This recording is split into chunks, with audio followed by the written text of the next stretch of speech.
Welcome back to the Aethervox Ehrenfeld podcast. Today I'm talking to Chris Shelton, a former high-ranking Scientology member of 27 years in the cult, who now dedicates his life teaching people about his escape and recovery from the organization, but also coercive control and other aspects of his former life and work.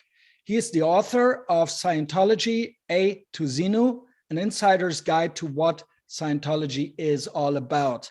Also, he loves Batman. This podcast is recorded as a Zoom meeting from Cologne, Germany to Denver, Colorado, where Chris is located. Chris, nice to talk to you. Hello, thanks for inviting me onto your show. This should be fun.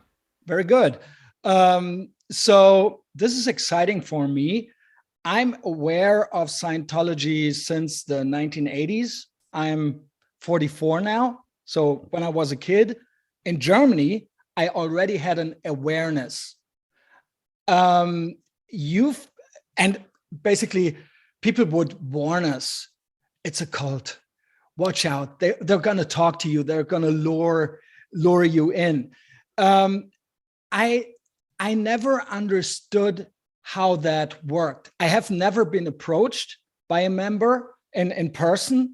I have looked at the website. I have seen documentaries. We now have an expert here. How did that happen to you? At what age did you enter the cult? I remember reading somewhere that you were born into it. Is that right? Pretty much. Yeah. My parents got involved when I was about 3 or 4 years old. Okay. So that's basically, yeah. Yeah. All my memories are Scientology. Yeah. So that's insane. That's really hard to imagine. I mean, it's really hard to imagine how that is. You always have the perspective of leading a normal life and then getting into the cult. But in your case, it's really different, right? Well, that's right. That's right. And that differentiation, we actually have a term for that. It's called a second generation cult member or a second generation member or SGA. Right. And this is actually receiving study now. This is something that people are looking into in social science because it is different to be raised in a group versus joining it of your own accord when you're an adult. Absolutely. And these are two different approaches. So I can imagine. I mean, it must be similar when you're in a gang or in a similar setups and organizations and situations. So Scientology, what I always ask myself, well, what are your first memories basically of the cult? I mean, basically those are your oldest memories, right? How did you grow up there? Is there sort of a kindergarten? Is there, There was a Scientology school I did go to as a young kid. I did. But I was only able to go for a year because it was really expensive because it was a private school. So I went to public school. I had the same schooling most other people did growing up. I grew up in California. So I had a fairly liberal, regular grade school education. But at home and in other classwork I was doing at the church, I would be indoctrinated or learn about, L. Ron Hubbard and Scientology principles at the same time. So do you know how your parents got into it? Did they ever tell you? Oh, yeah, absolutely. Yeah. My parents were divorced. They were married for like 6 or 7 years, had me. I was about 2 or 3 years old, and they were sharing custody of me. I was going back and forth between them. And my dad's brother brought my father in to a Scientology church to do a communications class, because that was a very popular thing then. Sure. Kind of still is.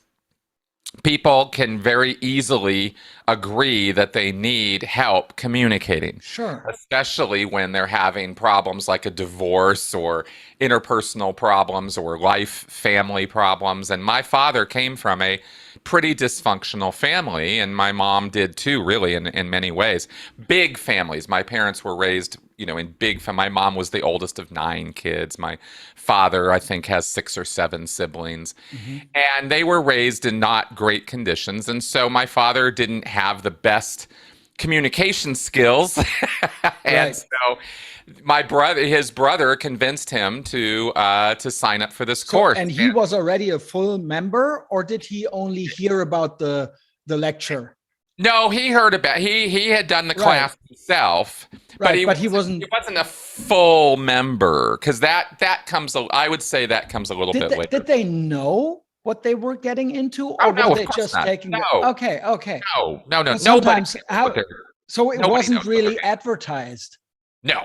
It was here's a communications class to improve your ability. Right. Mm-hmm.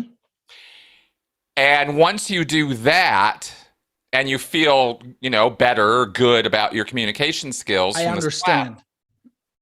Okay, this is how that works. Can you tell me at around what year was that? How long was that ago when your dad basically 1973? So as I understand, the organization was founded in the 1950s, right? Yep. And then the other organization inside of the organization, the Sea Org, in the 1960s, right? So 1970s is still kind of close to that, right? It was relatively new. Is that fair to say? I mean, that it was new? Well, not new in the sense that it was brand new cult, but when we talk about in terms of religion, it was only a 10 or 20-year-old thing, right? Oh, yeah, absolutely. Yeah, academics study Scientology as a new religious movement. Right. That's what I meant. Yeah. So that was when your dad entered it, and he was happy with what he learned there. Well, I guess so, right? So he would pursue. So. Well, at a certain point, I think you can't get out as easy anymore, but first you have to be charmed, right? In a way. Correct. That's right. And you have to go a lot deeper than a communications class before you're going to be in a situation where you would think you were trapped. It takes years to get that involved, but that was the beginning. That's how they started. But that's quite different from your journey, because you were just a child, basically. Correct. So you were already there. What I always wondered was, I never understood what I learned from South Park and other documentaries. You're probably aware, right? Oh, yeah. There is a science fiction aspect to it. Yep. But also there is that self-help, pseudo-psychology aspect to it. People tend to look for help, organization, improvement, self-improvement, but also they're looking for something spiritual, right? And as the cult, the religion, whatever you want to call it, is relatively new, I understood that it used to be only the self-help aspect. And then because of tax reasons, of tax evasion, L. Ron Hubbard then made it into a religion. And he was already that science fiction author. So he just took that. Do I get any of that right? Well, some of those are parts of the story. They're not. Because they're so different, those aspects. They're so, you could have just done the self-help thing. Well, he could have, and he tried to start with. Right. That's right. But he was also somebody who liked to make very, very grand promises. And his subject could not legally make some of those claims, right? Like, for example, he was claiming in 1950 that Dianetics, which is how this all started, Dianetics, the modern science of mental health book. That's right. Wrote, right? That's right. In fact, it was a very popular self-help book. For a year, Dianetics was a very, very best-selling popular book. But he was making claims that it could cure cancer and leukemia and blindness. Those are bold. Oh yeah, very claims, bold. Yeah. Yeah, very bold. And in fact, illegal. You can't say stuff like that because you can't cure those things. Yeah, there is fraud. no cure for them. Yeah. If one day we get a cure for it, great. Then somebody will be able to say that. But Dianetics is not that. So Hubbard got in a lot of trouble. And one of the ideas among Scientology historians and critics is that Hubbard went the religion angle, is what he called it. He wrote a letter to one of his people. They should use the religion angle, and they pursued tax-exempt religious status, and that was how Scientology emerged, and the Church of Scientology. Very interesting how he basically, under the eyes of witnesses, basically forged that, because other religions are way older and we have no documentation. Basically people that live now knew him. There are people on the planet that knew him when he was alive. And he was that science fiction author before, and then the self-help guy. Then to me, it's fascinating, although I think it's dangerous, but I think it's still fascinating how he did that. Do you think he himself believed it? Yes and no. He had a set of beliefs that were very much centric around him and his spiritual ability. And he was a practitioner of the occult. He believed in the occult and spiritual principles. But he believed in any way. There was some relation, not a relative, but there was a connection to Aleister Crowley. Yes, and another. That's right.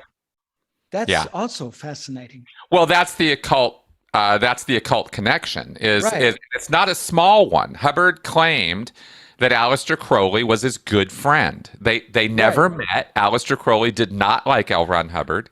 He saw that L. Ron Hubbard was actually a con man, but Hubbard claimed allegiance to or alliance with Crowley and Crowley's principles, and he talked about Crowley in a couple of lectures back in 1952.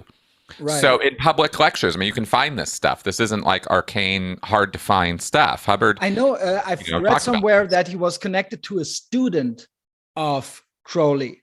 Correct. He was. Prior to starting Dianetics and Scientology in the mid-1940s, L. Ron Hubbard did occult rituals and blood magic practices with a guy named Jack Parsons, who was a rocket scientist at JPL. The guy was a legit groundbreaking scientist, but he also was an occultist, and he believed in blood and sex magic as a way of self-empowerment. And Hubbard connected with Jack Parsons in Pasadena, California, and engaged in sex magic with him, and also stole his girl and took off with her. This is so wild. Jack Parsons for thousands of dollars. I mean, Hubbard was always... And with his yacht, I think? With the yacht, I think? Yeah. He took off with what they were going to do. They were going to start a business, and they were going to buy boats, and Hubbard was going to sail them over to California from Florida, and they were going to fix them up. They were going to flip boats, basically. They were going to resell them. And instead, Hubbard took off with Parsons' money, bought some boats, and never came back. This is so wild. Parsons had to chase him down and follow him to Florida and get the police involved and get his money back. And he never did recover all of his money. But that was his break with Hubbard. He didn't work with Hubbard anymore after that. Was Parsons the Process Church of the Final Judgment guy? No, Parsons was a follower of Aleister Crowley. He had nothing to do with the process. I thought that was his thing then. Yeah, no, that comes years later. Okay. So I mixed some things up. But this is wild. This is a wild biography, I want to say. I'm glad that you're also able to crack a smile when you talk about it, because obviously you suffered in your for many years. Yeah, sure. I want to address this with Ernest, but also it is fascinating. There is an entertaining aspect to it. Yes, I think. So let's get back. Get that people are fascinated by this. It is fascinating. Let's get back to your life as a young person. So, when you were at home, you were basically being indoctrinated by both of your parents. Yeah, so my parents. Both of them then joined. Right. They were divorced, right? Yes. So my father did the communications class. He dragged my mom into it. She did it. Despite her being divorced. Yeah, despite being divorced. Well, they were still connected, right? Okay, obviously. And they'd also only recently been divorced, and I was still in the picture, and they were, so... and it was an amicable divorce. They didn't hate each other. They just didn't. They just weren't compatible. And which is a fact that stayed true, by the way. Scientology got them back together, but they divorced again later. So they're not together anymore, right? They're both remarried. But this was how I had a family growing up. Is Scientology got them back together, and so I was raised with Scientology principles. Yeah. So what does that mean? Do they basically tell you at home, listen, you're part of an elite group, and when you go out there, the other people are different from you? Or do they prepare you for real life, for school? And I mean, you're basically living two lives, right? Well, not exactly. Or are you always a Scientologist from the age when you're 7 and you go to primary school? You see, it's just a little bit, right? I mean, how does that work? It wasn't quite that extreme for me growing up that way, right? I learned Scientology principles. Now Scientology is a very big subject. Right. It's not a couple books. It's thousands of pages of material. It's thousands of lectures from L. Ron Hubbard. There's a lot to it. So I was only getting a little tiny bit as a kid growing up, right? And there's stuff in Scientology about how to study, how to learn. So I was learning some of that stuff because I was going to school and I had to learn, right? So this involves using dictionaries and looking up words in dictionaries a lot, stuff like that. That was a very big part of my childhood, was using dictionaries. It doesn't sound that nefarious, but one day, Mom, I mean, sometimes it could get a little abusive. My mom would. Sometimes I was in tears over that. I was just kind of like, can't you just tell me what the word means? No, you have to look it up in a dictionary. This kind of crap. So it was, that was not that big of a deal. It was traumatizing, but it wasn't like, full on abuse or physical abuse or something like that. Like I said, I had a regular school experience. I had all the struggles that kids have trying to socialize, get along, stuff like that. But where Hubbard's influence came into my life was having to do with morality. Scientology morality is very strict. So I had a fairly strict moral upbringing, and that made me a good kid. I didn't shoplift. What does that mean? Is it basically conservative? Very. It's very conservative. Yeah. Yeah, very conservative. And so in a way, there was some good there in terms of some honesty, some let's be a good kid, that kind of thing. I didn't do drugs as a kid. I was always like, no, that kind of thing. But so there were some positives there. But at the same time, for example, I was bullied as a kid. I was short. I was brainy. I was always had my nose in a book. I was always reading. I was that kid. I was kind of nerdy. And I was not very physical. And so I would get bullied by friends and frenemies and stuff like that in grade school. And the advice that I would receive from the church and from my parents was, from L. Ron Hubbard, which was, you go beat them up. If you're getting bullied, you go beat them up. And I didn't know how to do that. I couldn't beat him up. I didn't have that ability. And so that kind of put me in a bit of a bind because I was not meeting expectations from my parents and from my, from the church. And I was getting bullied, and that sucked, right? I didn't get bullied. So I was in a bit of a bind there, and my parents didn't really know how to help me besides giving me that data, and nobody else really knew how to help me. So I was in a little bit of a lurch there. It doesn't sound like that big of a deal, but it's... well, because as a provocative thought, you would sometimes think, well, maybe you should beat up your bully every once in a while. But at the same time, I was very anti-violent. I understand. Yeah. So it was kind of stupid. Between the ideas, that the thing that made my childhood weird was when my dad would start throwing some of the science fiction at me. That's what I wanted to get. He threw it at me as though it was real. Right. But he would only tell me a little bit. It was always a mystery, because Scientology is all about secrecy and about layers of access. You don't get everything on day one.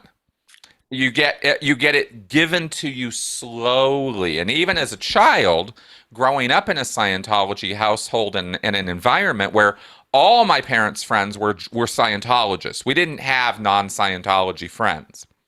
So because that's just not a thing. It's not allowed. Yeah. Well, no, it's not that it's not allowed. It's just, it's a cultural thing where you join a group, you get really heavily involved, and suddenly all your social connections are in that group. Sure. And you don't have anything in common with people who aren't in the group, right? Because you get so fixed on the group. Right. So they don't have to make a rule. It happens organically. You know what I mean? So all my friends were were kids of other Scientologists for the most part, right? Stuff like that. Similar experiences, yeah. So my dad would sort of hint at installations on Mars and Venus, sci-fi stuff, space. But was that spaceships as a kid? Yeah, maybe you're he's intrigued. telling me this stuff as a kid. He's saying, but were you intrigued, or? I was completely intrigued. I was like, tell me more. What do you mean? Right. And he'd stop and he'd say, I can't tell you anymore because you'll get sick. And I'd be like, what do you mean? And he goes, well, I just can't tell you anymore about that because, your body will get sick. You can't deal with it. You have to be ready for the information. And I was like, then why did you bring it up in the first place? Yeah, sure. But this would happen frequently growing up. And I would remember every time this happened because I wanted to know the whole story. What do you mean there are installations on Mars? What kind of what are they doing up there? What are you talking about? And he talked about force screens and force fields and spaceships and invaders. And I was like, what is all of this about? Well, of course, Hubbard does break all of this down in his lectures. And eventually I learned all of that. But it took me years and years of... But also, could you read some of his science fiction books and then you would know more, or are they not related? No, they're not related. Okay, I always thought that there was a connection. No, the stuff in Scientology is vastly different from the science fiction that Hubbard wrote. Hubbard was a pulp fiction writer. He wrote across a lot of different genres, right? He wrote mystery, westerns, adventure, spy novels, as well as sci-fi. He just wrote. The guy just wrote.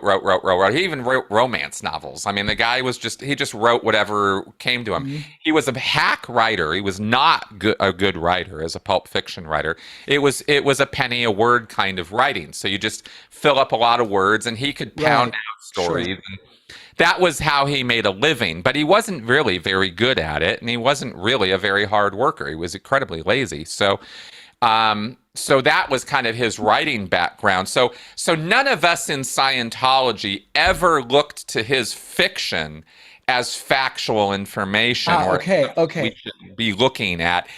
There are people in Scientology who love Hubbard's stories, and there's people in Scientology who don't really care for them that much. And there are people in Scientology who hate his stories, but they don't talk about it because you can't. You don't criticize Hubbard, right? Well, he basically is the highest, or was the highest religious living figure of the organization, right? Absolutely. Despite other characters like Zeno.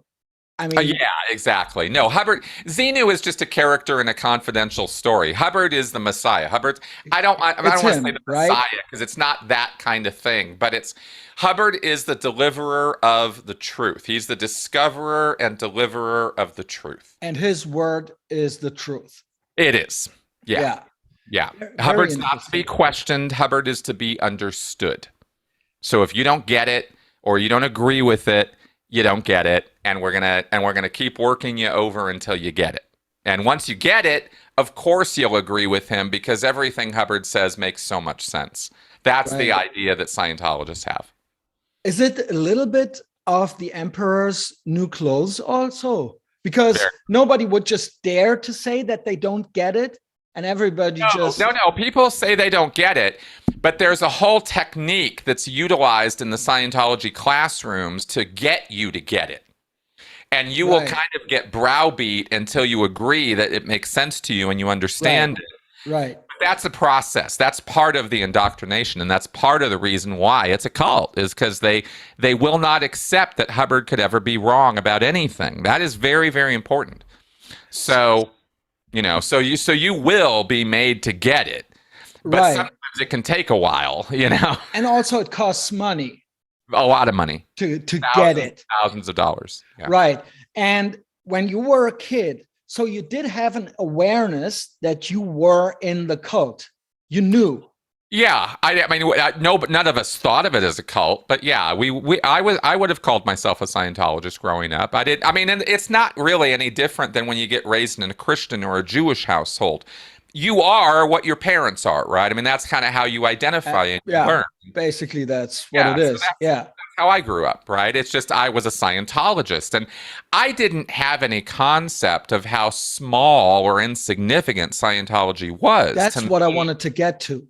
Yeah, to me, it was everything, because that was the household I grew up in. Obviously. And all our friends were Scientologists. So as far as I was concerned, it was a very normal, regular thing to believe in or know about until I got to high school. And that's when it started becoming clear that, oh, wait a minute. Tell me more about that, because my understanding would be, as a German growing up I was born in the late 70s, 1980s, 1990s, having an awareness of the cult.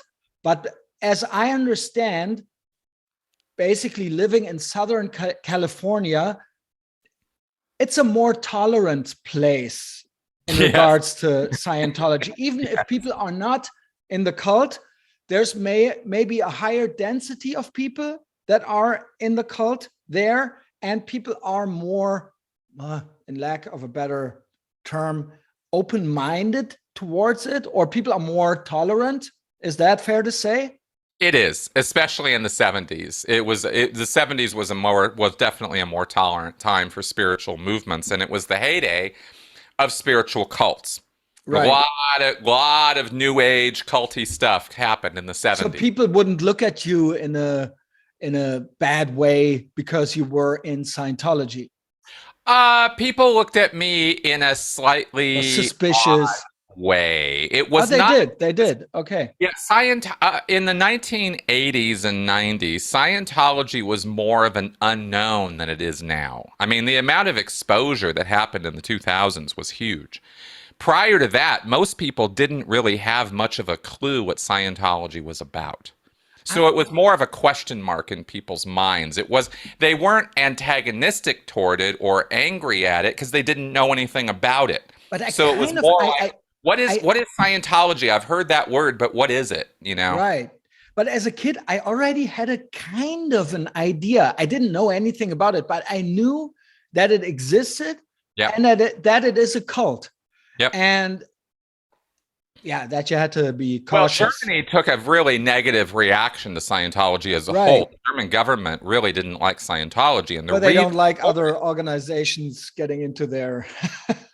Well, the reason why, as far as the tax thing is concerned and everything, I guess. Well, no. Let me finish. The reason Scientology was so badly regarded by the German government was because it's anti-government. It's revolutionary in its dogma. And they didn't like that, right? Because Scientology has shades of of Nazism in it, to be honest. And the German government saw that. And they went, nope, we don't want any part of this. Can't do that. Yeah. No. And that's exactly why you were raised with it being called a cult. Yeah. Right? Because it is. But that wasn't a thing in the States. You wouldn't refer to it as that at the time. No. No. Okay. That's interesting to me. Just a whole different perception at the time. Yep. But in Germany, maybe you know about that. Was it was a thing though, right? I mean, it did exist. And I don't know how, as far as the market share is concerned, America is probably the biggest part of it. And then probably California, right? California and Florida.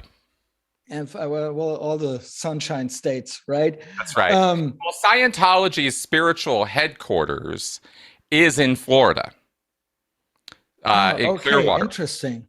Yeah, it's called the Flag Land Base, or Flag.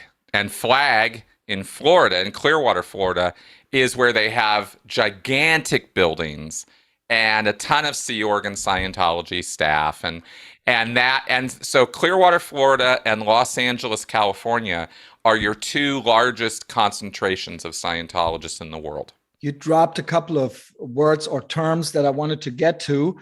Yeah. You said Sea Org. Also, we mentioned L. Ron Hubbard already. Well, stealing boats, trying to flip boats, and things like that. The Sea Org. It's in the name. Sea, right? That's right. EA, as in the ocean. Right, the ocean, right. Yes, that's right. And then the other thing that I wanted to get to, and then we'll maybe get to that, because it's basically a paramilitary organization in the organization. Correct. And it's the elite, right? Right, that's right. So in terms of influence compared to the size or the number of members, you said you weren't aware that it was such a relatively small organization compared to Christianity, for example. Correct, yeah. But still, the influence, as I understand, is relatively high compared to the ratio, the number of people that are in it, and well, the what they own. I know Scientology owns a lot of property. Is that right? Yes, they do. Yes, right, they do. Right. They've been on a real property since the 2000s. Yeah. Yeah, investments and things like that. The first thing that I want to know before we then maybe get to the organization, in the organization, as I understand, you were in it, right? In the Sea Org. Okay. So that's the elite. But would you say that Scientology, and lack of a better term or phrasing, is still a thing, or did it decline since the 80s? Well, no, just the organization in general. We had the 1980s, the 1990s. Yeah. Right. Yeah. And now people learn about it, and it's declining, right?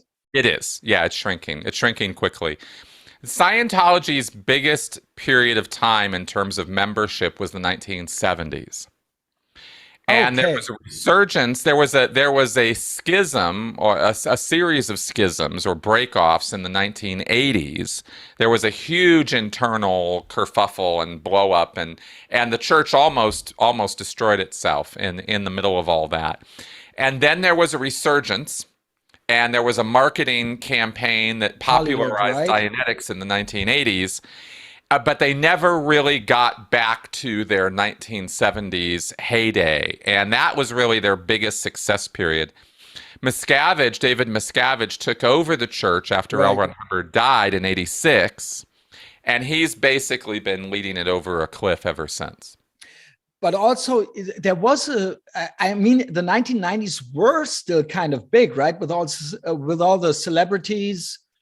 I mean, we know of...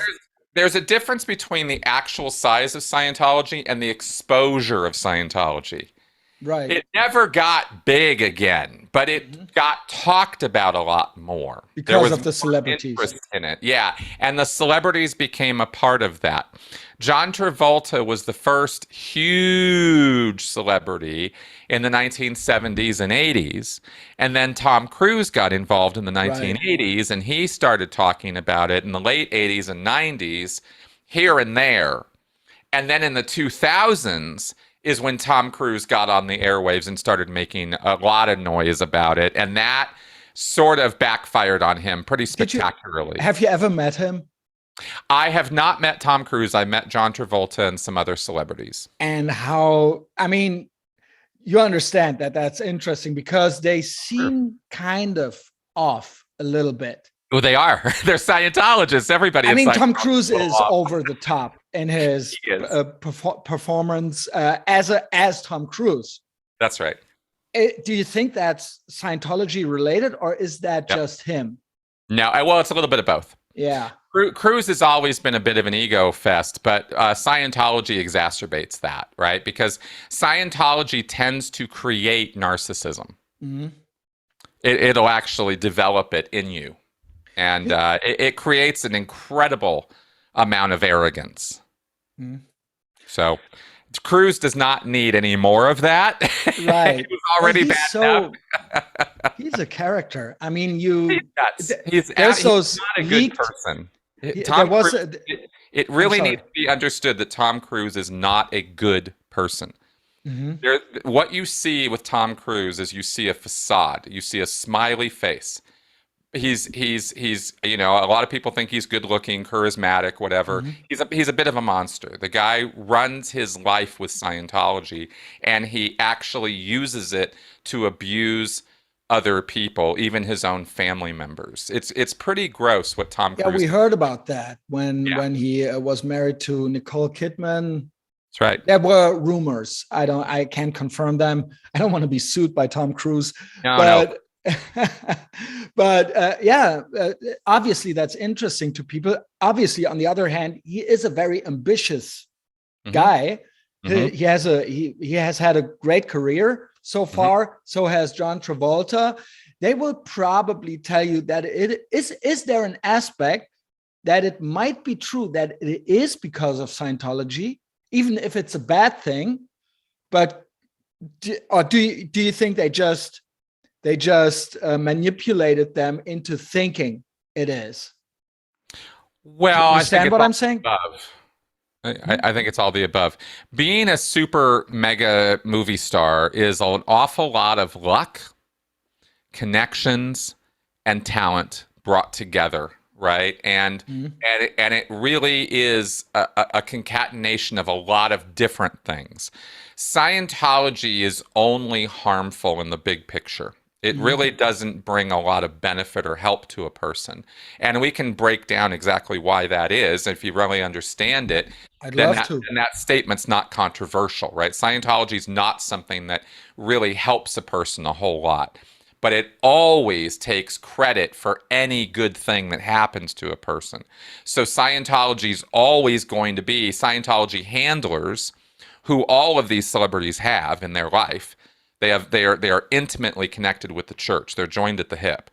So Scientology handlers are always telling Cruise and Travolta and these guys how they have to have Scientology in their life and how Scientology is the only thing that really gets them through and helps them. So, but is it fair to say that they are kind of high up the ranks, or are they just celebrities in the organization? Well, Scientology is all about status. So I guess in that sense, they are high in the ranks. Tom Cruise is practically worshipped in Scientology. But John Travolta less so, because David Miscavige doesn't like him. Why is that? Because he screwed up Battlefield Earth.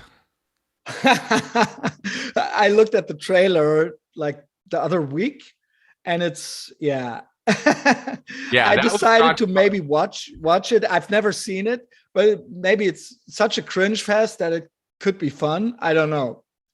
I leave that to you. I do have a movie review of it on my channel. But that was a book of L. Ron Hubbard, right? Yes, it was. It was a pulp fiction novel, or was it related to the religion? Both. All of the above. L. Ron Hubbard wrote Battlefield Earth in 1980. It's a late. So it was late in his life. Right.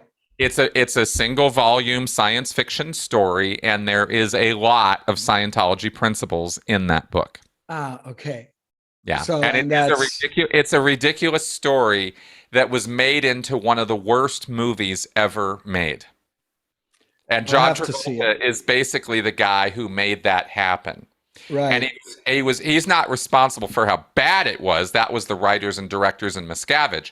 But he was the one who... He was involved, Miscavige? Oh, he was the one who made sure it got developed. He put money into it. He produced. John Travolta made that movie happen. Mm-hmm. But it was an awful, awful movie. I mean, it's really bad. And sounds great. Miscavige has never forgiven Travolta for that, as far as I know. Okay, interesting. We're all over the place, but we are. I'm fascinated. I'm fascinated. No, it's me. I mean, I'm the host here, but I'm fascinated. There's so many aspects to this organization. Would you say that there's still, although the cult is on a decline, mm-hmm. with all the documentaries, people speaking out against it, but is the influence still relatively high compared to the number of members, as they have invested so much money, and maybe, well, not only celebrities, maybe some politicians in their pockets. I don't know how that works, or is it just over, basically? And you're now teaching people about it, but also on cults in general. Or is Scientology still, can they rise again? Is it still, are we looking at them? Is it still a dangerous, I mean, it is, obviously. Do you know what I'm trying to say? I do. Are they still, how high is their influence to this day? Not much. However, when they need influence, they manage to pull it off sometimes. Right. There is an awful lot of money concentrated in a very small group. Scientology is not very large. It's maybe 30,000, 40,000. Oh, wow. Maybe. Right. And I'm talking maxing out right now. That's a very big estimate, is 30 or 40,000 people. That's not much. So yeah, it's a very tiny group. David Miscavige is the authoritarian dictator of Scientology. What he wants, he gets. He's got enough money in the bank and enough resources and assets. That's basically what it is. He does not ever want for anything. Right. So it's money that buys power, basically. Influence and power. That's right. And there's a very high probability that David Miscavige uses the secrets that are divulged to him or to the church for influence peddling purposes and for financial gain and stuff like that. Sure. It's also entirely possible that Scientology is used as a money laundering front, because an awful lot of money can move through Scientology's accounts without a lot of inspection, because it's a religion and it's got tax-exempt status and it has offshore accounts and stuff like that. And there are some incredibly rich Scientologists. There are some Americans, and there are some Venezuelans, and there are some Russians, and there are some Taiwanese who are incredibly rich. And they are also Scientologists, right? So we suspect that there might be, influence peddling or money laundering going on there. But that's all really hard to prove kind of stuff. So we just kind of conjecture about it. But when you ask about Scientology's influence and power, I have to mention those things because they're part of the picture. Even with all that out of the picture, what you have in Scientology is a very tiny group that has an awful lot of real estate, and probably about $3 billion worth of assets and reserves and offshore liquid money, stuff like that. So there's a base of power and influence there, Sure. And when they need it, Like with right now, when Danny Masterson, who's a very prominent celebrity Scientologist, who is that? I can you explain to us a little bit who that is? I don't. Yeah, no, I'll tell. Yeah, Danny Masterson's an actor. Right. He was on a few shows like the '70s Show and some okay, that one I know. The Ranch on Netflix. He's an actor. He's so part they're of still able to recruit celebrities after all those. A little bit. He was raised in Scientology. His whole family, his whole family was Scientologists. Then he got into acting. That's same thing as it happened with you. Only. So the Masterson family is all Scientologists, and so he got in legal trouble, and he's going on trial for multiple rapes this year. Wow. He sexually assaulted a number of women, according to their claims.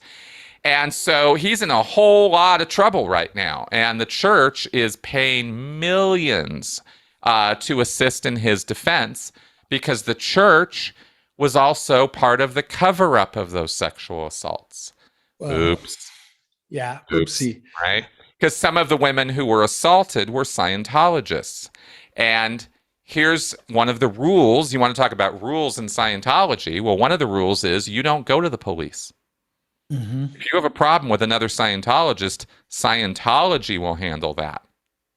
And so how does that work? Are they just... It doesn't work. These women were railroaded. They were told to shut up. They were told to be quiet. They were told that they weren't raped. So they get a call then, or how do we... No, it's a much more intensive process than just a phone call. They are pulled into the church.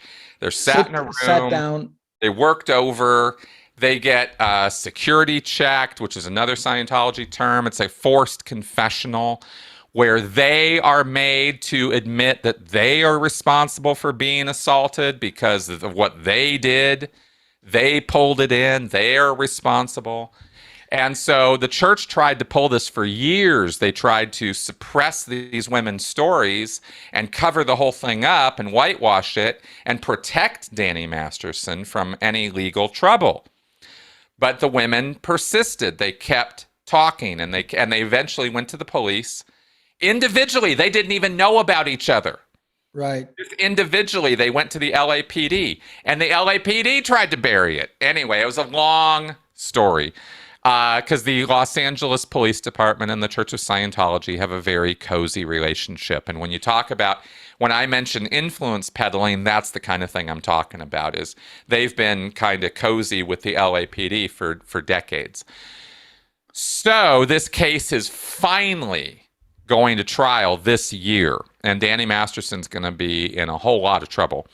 And the church is also kind of on trial because of the cover-up. And so this is going to be a very interesting trial later this year. Yeah, it is. I'll look it up. I mean, I know the show. I wasn't aware of the Masterson of the guy. So let's get back to you, and then let's try to find out how you got into the Sea Org. And as I understood, when you talked about Masterson, people would be sat down, manipulated, or they would try to manipulate people also, right? And as I understand now is that there's different lectures that you can or have to book to climb up the ranks, right? And it could be more of a science fiction aspect to it, or more of a self-help aspect to it. And those are different parts that can help you climb up the ranks, right? And during that time, you are being manipulated also. Right. Short. I mean, I'm trying to wrap my head around it. Let me try this. Right. This is a sort of a summary of what Scientology is what's going on with Scientology. Okay, Scientology is a money-making scam. Like First off, let's just it's not a pyramid scheme, but it's a scam. Let's be super clear about this right from here forward, right? It is a money-making scam. That's all it ever was. That is how L. Ron Hubbard used it. He profited millions of dollars from it, He led a crazy lifestyle of whatever he wanted. And he had his own little personal army and all that. But at the end of the day, it's a scam to get money out of people. So that being said, the scam is that it's a religion, it's a religious philosophy, and it offers a set of tools to people that they can use to improve their life. That's how Scientology talks about itself. And Hubbard describes it as an applied religious philosophy. So the reason it's religious, and if you ask a Scientologist, why is it a religion? They will tell you it's because Scientology deals with people as spiritual entities, not as bodies. You, in Scientology, you are not your body. Your body is just something you have, you own. It's a possession that you use for the course of your lifetime. But you are an immortal spiritual being who does not die. So you have lived thousands, hundreds of thousands, millions of lives already. You just don't remember them. And you're going to live forever. You can't die. So once that's established, that's the most basic article of faith in Scientology. You have to believe that to be a Scientologist. And eventually, as a Scientologist, you do believe that, right? Because there's a lot of convincing that gets done to convince you of that. So if you're an immortal spiritual being who has lived thousands and thousands and thousands of lives, you have accumulated an incredible amount of trauma. Mm-hmm. You've lived, you've died, you've violently died, you've been killed, you've killed other people. All the things that have happened in the past have happened to you. So you're reborn. It's basically rebirth as a concept. And over. Yeah. That's right. And what happens is your body dies, and then you separate from your body, and you go off and you get another body. Right, you go to the hospital and there's babies, and you pick one up and you take it, and you now possess that body, right? Or you find a pregnant woman and you jump in and you take over that body, right? And this is how you go from life to life to life. What Hubbard says is that all that trauma matters. That's the reason you can't remember anything, is because of all the trauma. And so Dianetics and Scientology offer a series of processes or techniques that you can utilize to address and get rid of and actually erase all of that spiritual trauma. And by addressing and erasing it, you remember what happened to you. You remember all these past lives you had. And eventually, at the very, very top, you remember everything. You don't have any amnesia. Then you're clear. That's what they refer to. You go clear, and then you become what's called an operating thetan. OT. OT, that's right. The term in Scientology, the word that is used, they don't use ghost or soul or spirit. They use the word thetan. They say you are a thetan. Mm-hmm. You are not your body.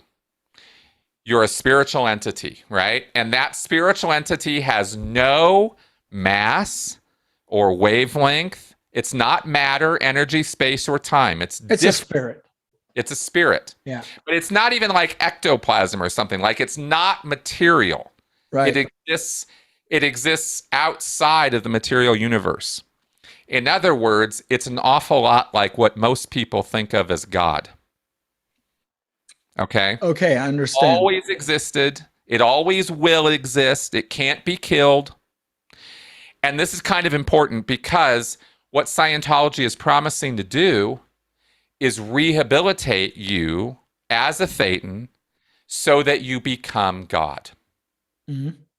So that there's basically a promise. Like God. I mean, you become God. Like your concept of God right now is Hubbard's concept of what a thetan is. Oh wow! So yeah. there's a variety of potentially a variety of gods, or is it just one thing? Then later, No, each of us are individuals. We are not all one single entity or Right. different aspects of a single entity. We So there are, can be more OTs. yes, we are all individuals. And each one of us individually can be rehabilitated back to our native state, right? See, the idea is that years and years and years ago, at the beginning of all of this, you were God. You were like a God. You Right. were amazing. You had all these abilities. You could create things.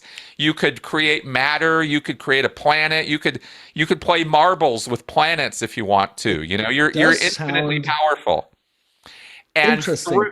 yeah, well, this is the idea. And then through all these years, all these millennia of trauma and you playing with bodies in the physical universe. See, originally Hubbard said this place was like a playground, and then we all forgot and we got sunk in, and now we don't even remember that we are spiritual entities anymore. We think we're bodies. We're that bad off, Hubbard says, right? So the tools they give you,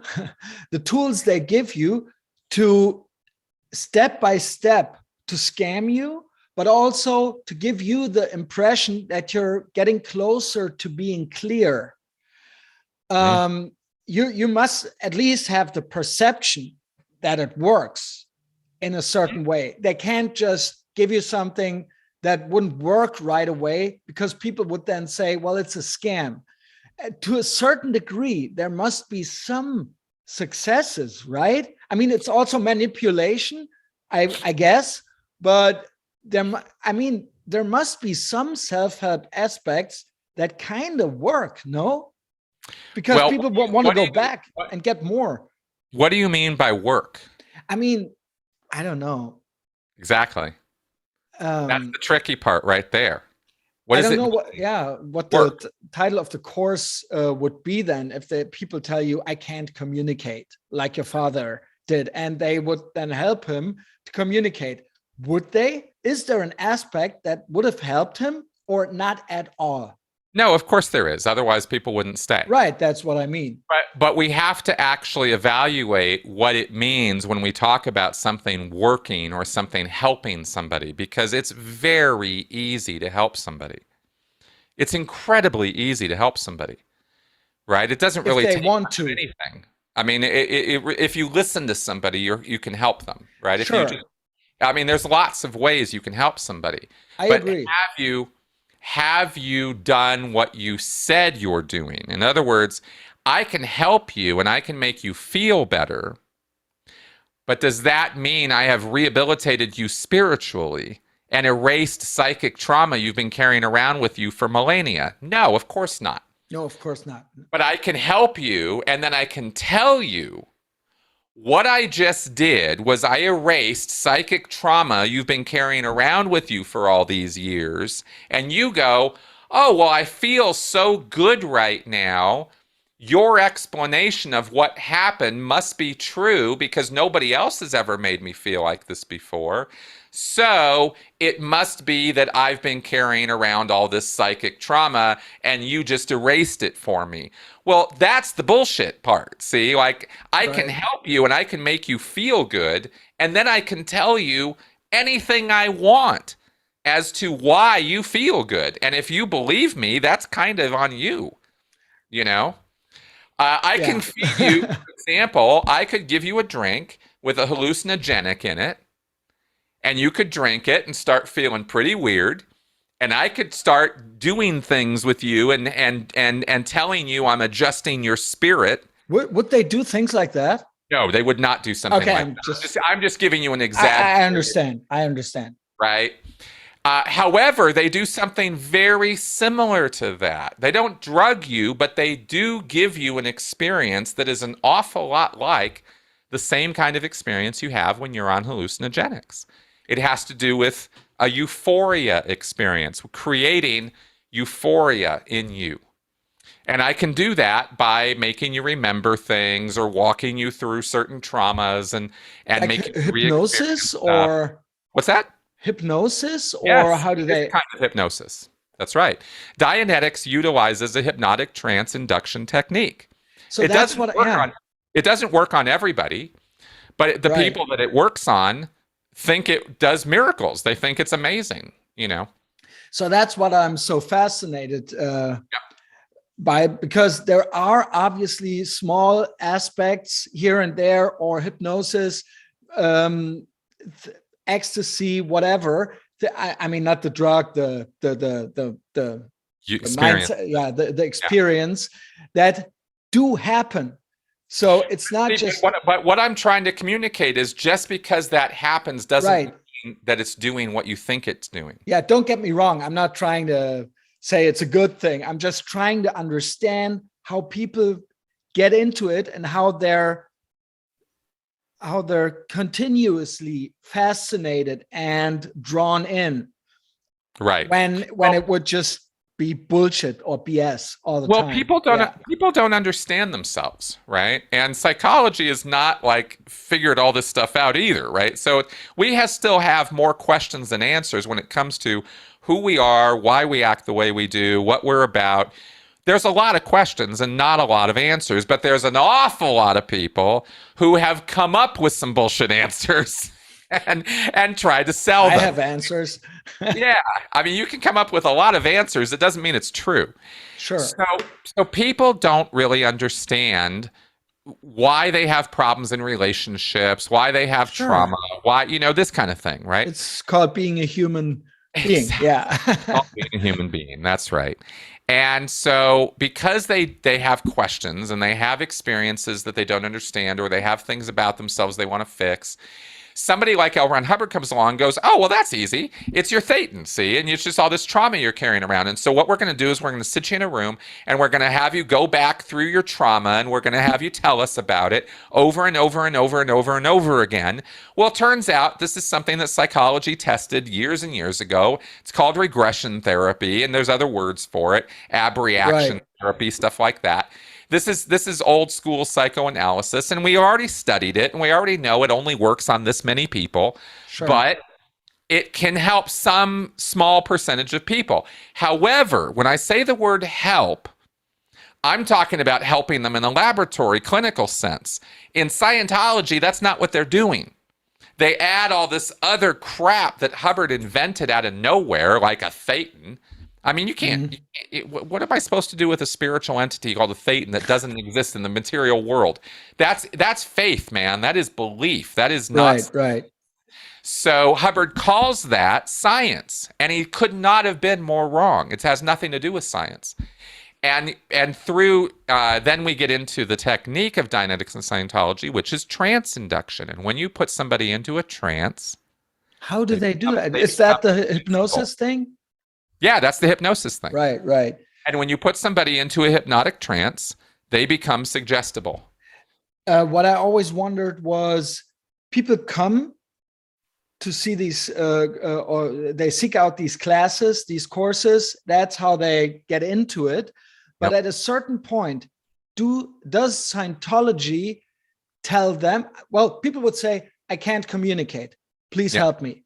But at a certain point, would Scientology say, well, we figured out you have more problems than that? Yes. For example, I mean, there's a rumor or a myth, maybe you can confirm it. There's even South Park has made jokes about it. John Travolta, Tom Cruise, that there's sort of a gay conversion therapy thing going on there. Does that exist? Is that an example of that? Yep, it is. That sounds brutal. Because homosexuality is not okay in Scientology.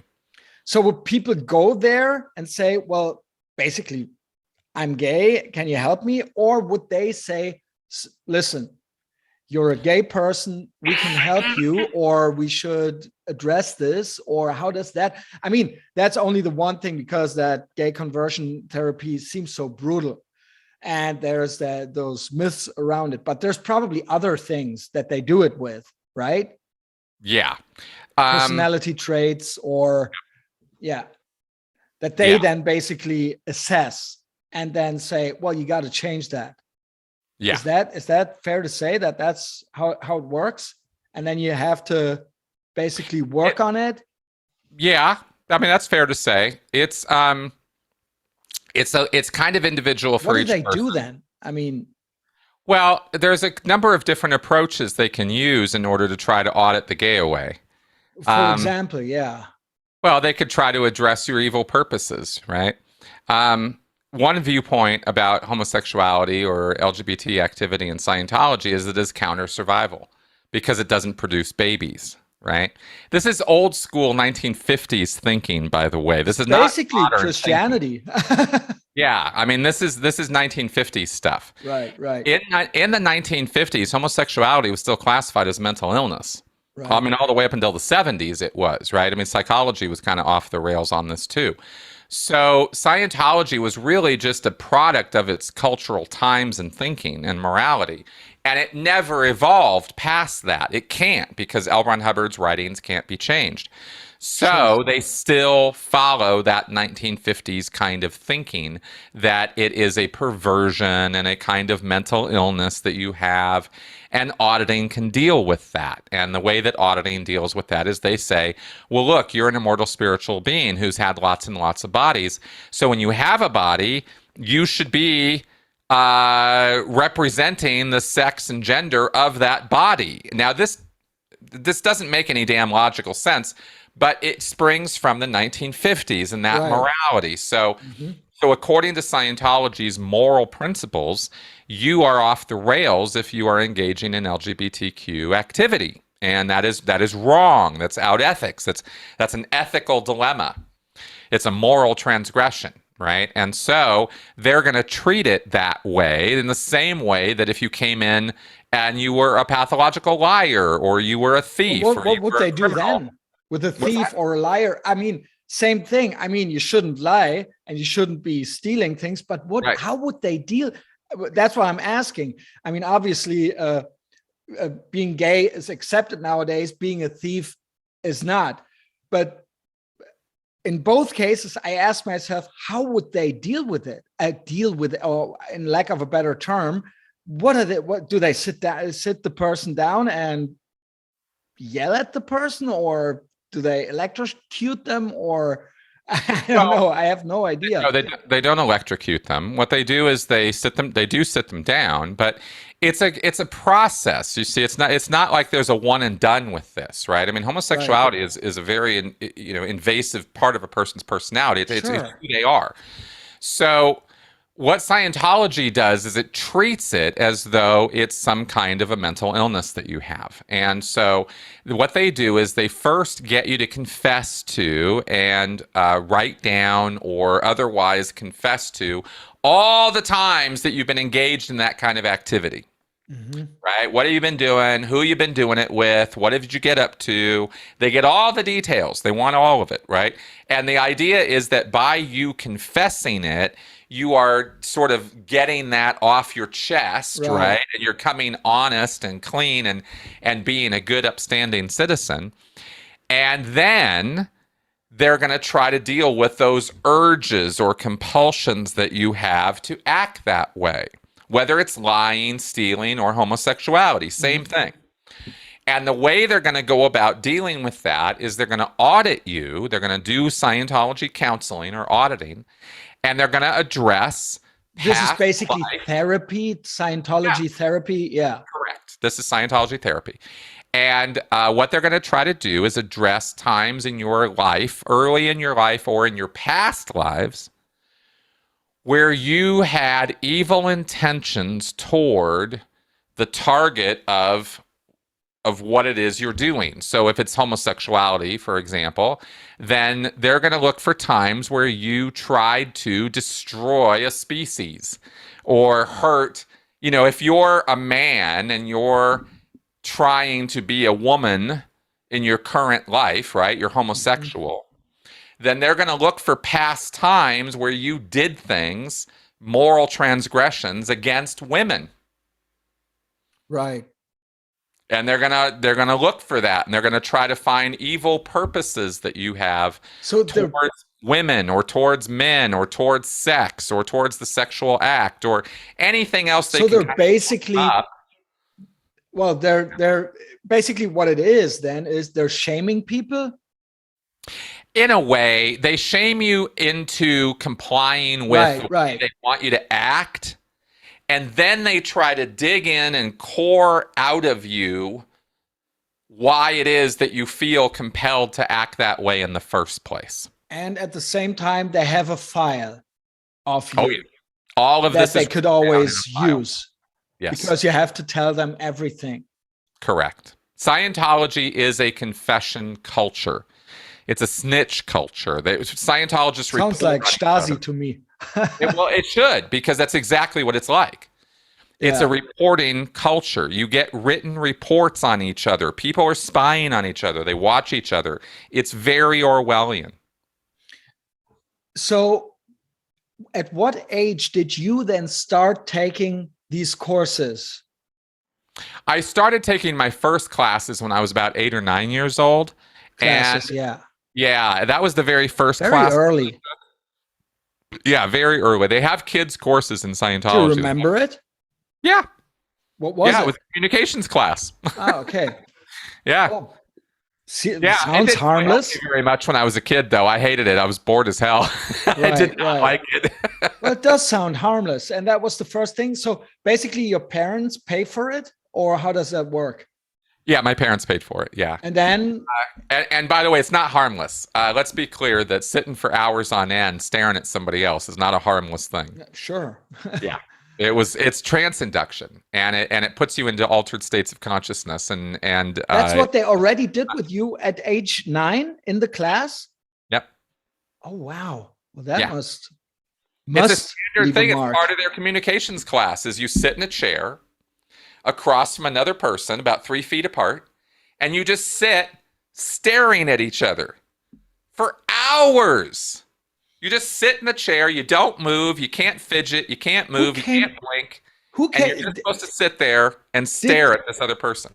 Did L. Ron Hubbard think of all these measures, or did he? Who came up with these things? Well, yeah. I mean, either L. Ron Hubbard or his son came up with that one, as far as we know. Son also, but they must have had some experience with mind control. You call it coercive control.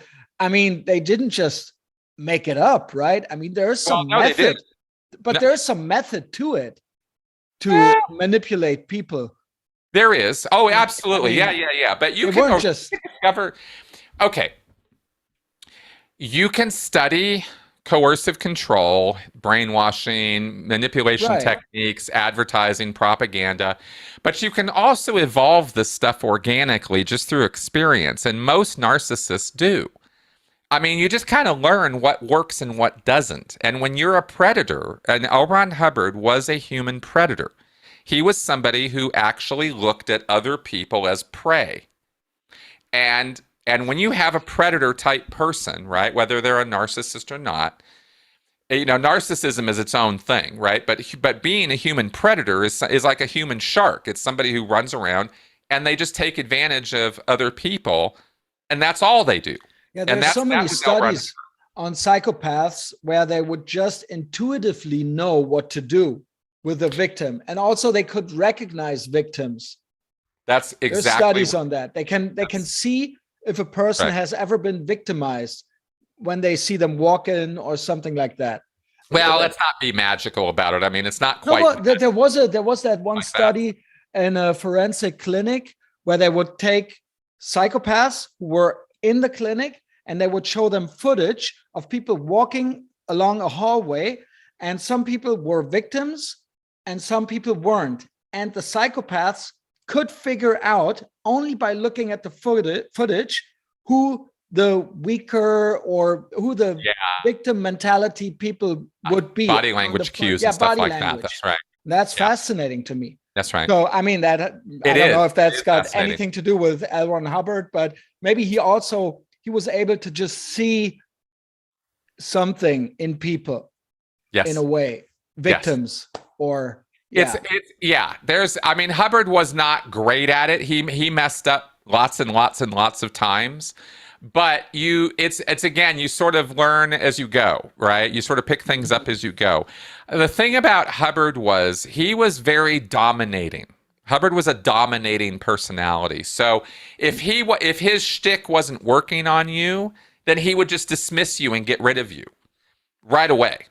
And so he accumulated to him, or his life was a series of moving into an area, taking advantage of a bunch of people until they got sick and tired of him, and then taking off and going somewhere else and doing the same thing all over again. And he did that over and over and over again. Right. And that's one of the things about narcissists and predators is they don't really have friends for very long. They can get friends and they have friends for a little while, but then their friends quickly learn who they really are. And then they turn on them, or they get rid of them.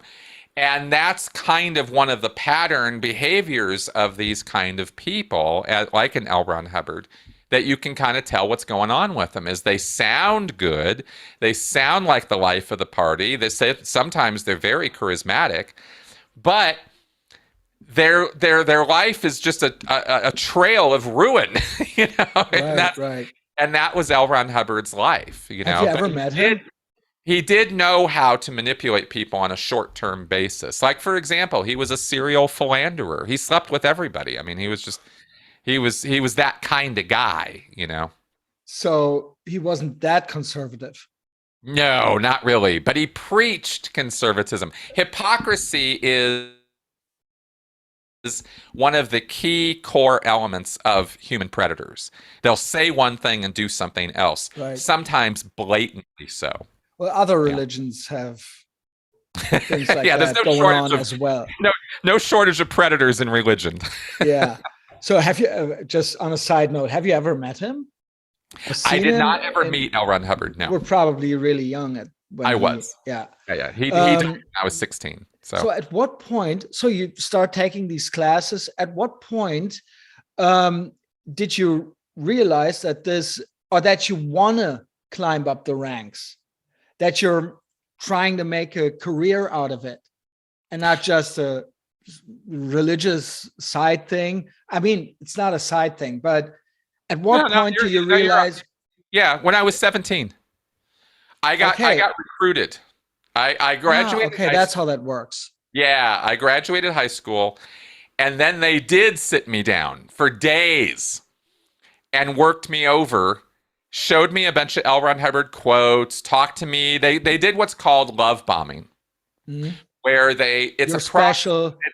There's a lot of different ways you can do this, but basically, love bombing is a procedure or a technique or a process where you are told or you are given to believe by one or more than one person in a group how wonderful you are, how incredible you are. It's an ego pumping kind of thing. You're told how smart you are, how good looking you are, how bright you are. You're the chosen one, basically. Yeah, exactly. Yeah. How lucky you are to have arrived in this place at this time. Look at how incredible you are out of the millions of people in the world who are lost, who have no idea what they're doing, who are looking for answers. You were born into a Scientology family, and you've arrived here at the Church of Scientology, and you have this opportunity right now, and oh my God, look at what you could do, and look at how incredible you are. And I was 17 years old, and I was sucking all of this up. Sure, that must have felt good, right? as a young... It felt amazing. Right. Again... I would have fallen for it. Euphoria is the seller, right? At the time, were you already sometimes suffering? I mean, looking back, you probably were, but how did you perceive it at the time? Were you sort of enjoying it, or were you hating it? Or no, I was loving it. It was amazing. It felt great. Okay. So, and then they love bombed you? Yeah. No, that's what I was talking about. The love bombing is what made me feel so good. I meant all the looking back from your, I don't know, your... No, the Scientology experience up to that point had not been that great for me. It was okay. Right, but right. That's what I wanted to know. Yeah, no. I mean, the study techniques, looking up words in a dictionary. You weren't doubting it, though? What? You weren't doubting it? The organization. You weren't as soon as I'm a question. Let me tell you. Oh, I'm sorry. Okay, so I'm a teenage boy. I'm 17 years old. I've just graduated high school. The study techniques were not that great. I was doing a detoxification sauna sweat out program that wasn't really doing a whole lot for me. I hadn't gotten any girlfriends, even though they had told me that this communications class was going to get me girls. I wasn't getting any girls. I was horribly awkward as a kid. And Scientology's communications class did not make me any better. Mm-hmm. So I was kind of on the fence. But then I'm going down to the church every day doing this detox program, and so they've got me. And so they grab me afterwards and they sit me down and they start love bombing me. Right. And that is what made me feel so good. I mean, I had never had so many adults. Okay, remember, I'm 17 and these are adults. Yeah. These are good looking, success. As far as I'm concerned, they're successful. I didn't know what was really going on. They were not successful, but they looked and acted like they were. And so they're telling me how great I am, how amazing I am, how brave and intelligent and courageous. And they put the cherry on top when they said, you can make a difference in the world. You personally, Chris Shelton, can make a huge difference through Scientology. If you go off and go to college, which is what I was going to do, if you go be a writer, which is what I was going to do, you're not going to make a mark. You're not going to really be doing much of anything for the world. You're just going to be contributing to making the world a worse place. But if you do Scientology, you'll make the world a better place. You'll save the world. And I was a 17-year-old idiot who bought every word they told me. And on top of it, I go home and my parents, who had raised me with Scientology and told me how great Scientology was my entire life, are now telling me, oh, no, you shouldn't join staff. You shouldn't work for the church. What you should do is go to college. And I'm like, but they're telling me how great I am and how wonderful I am and how I'm going to make a difference. And my parents were like, yeah, not so much. And I was like, well, screw you guys. I'm going to go do that. Sure. So both things acted to push me towards Scientology. Why would your parents do that? What do you think? They because they had bigger ideas for me, and because they had already themselves worked for the church and they knew that things weren't really that great behind the scenes. Okay. They still believe it would be kind of like a Catholic who knows that the priesthood ain't that great, even if they still believe in the church. Right? Right. It's kind of like that. It's like my parents were just a little disaffected. It wasn't like they thought Scientology was awful, but they had seen behind the curtain a little bit, and they were like, we don't think you should work there. We don't think that's what you should do. I get it. Yeah. That was a good comparison. I grew up Catholic. You can still be into the belief system, but what's going on there behind the scenes is something that you don't probably want your kid to get into. That was a great comparison. Yeah. So how then, I mean, were they already addressing the Sea Org? Was that already what it was about? No, that came later. What I did was I joined staff at the Church of Scientology of Santa Barbara in California. And what that means is I signed a contract of commitment for 5 years.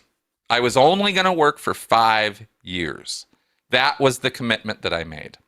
Just as an employee, basically. Yes, just as an employee. That's right. And the contract that you signed, let's be clear, was I was a religious volunteer. They didn't have to pay me anything.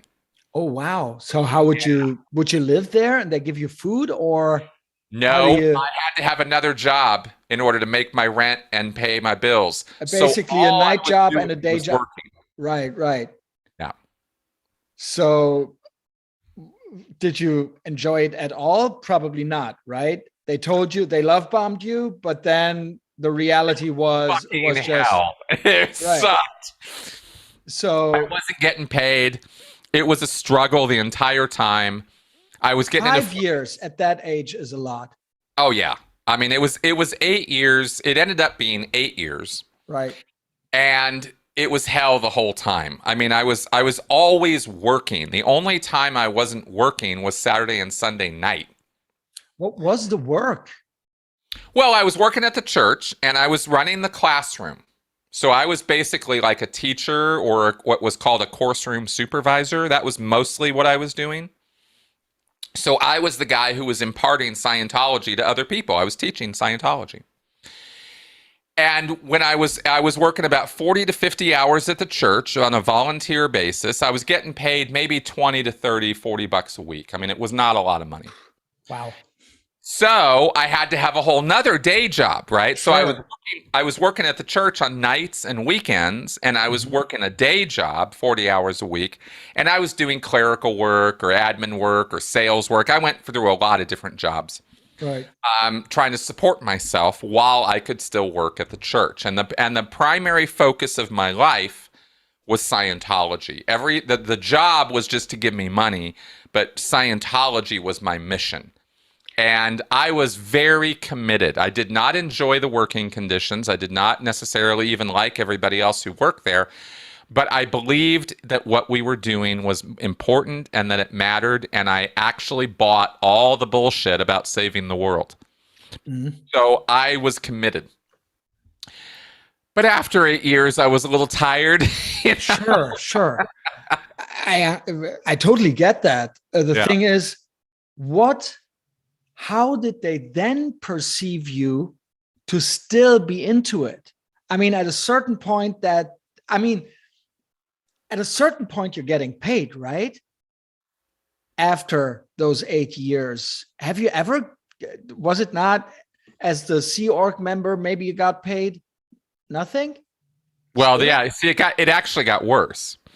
As a staff member in Santa Barbara, that was my lifestyle, right? It was 40 to 50 hours of work every week, working for the mission of Scientology. And I was a young person. I was in my 20s, right? I was about 25 years old. I worked at this.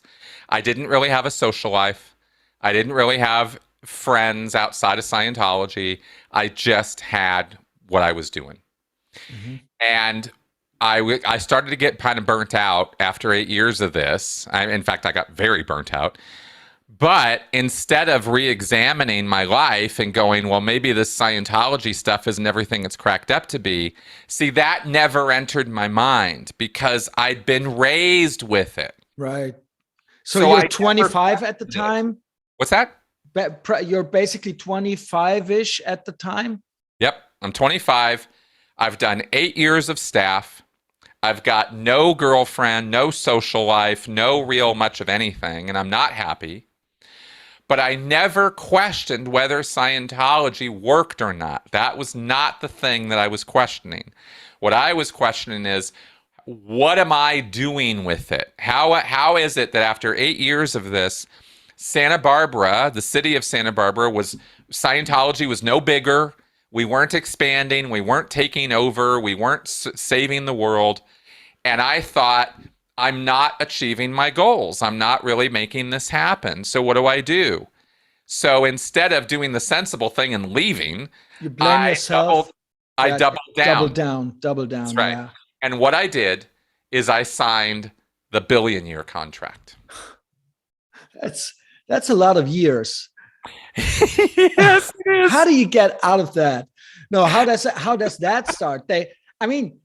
Even at the time, being in the organization, if they hand you over a billion-year contract, you must think, come on, this is...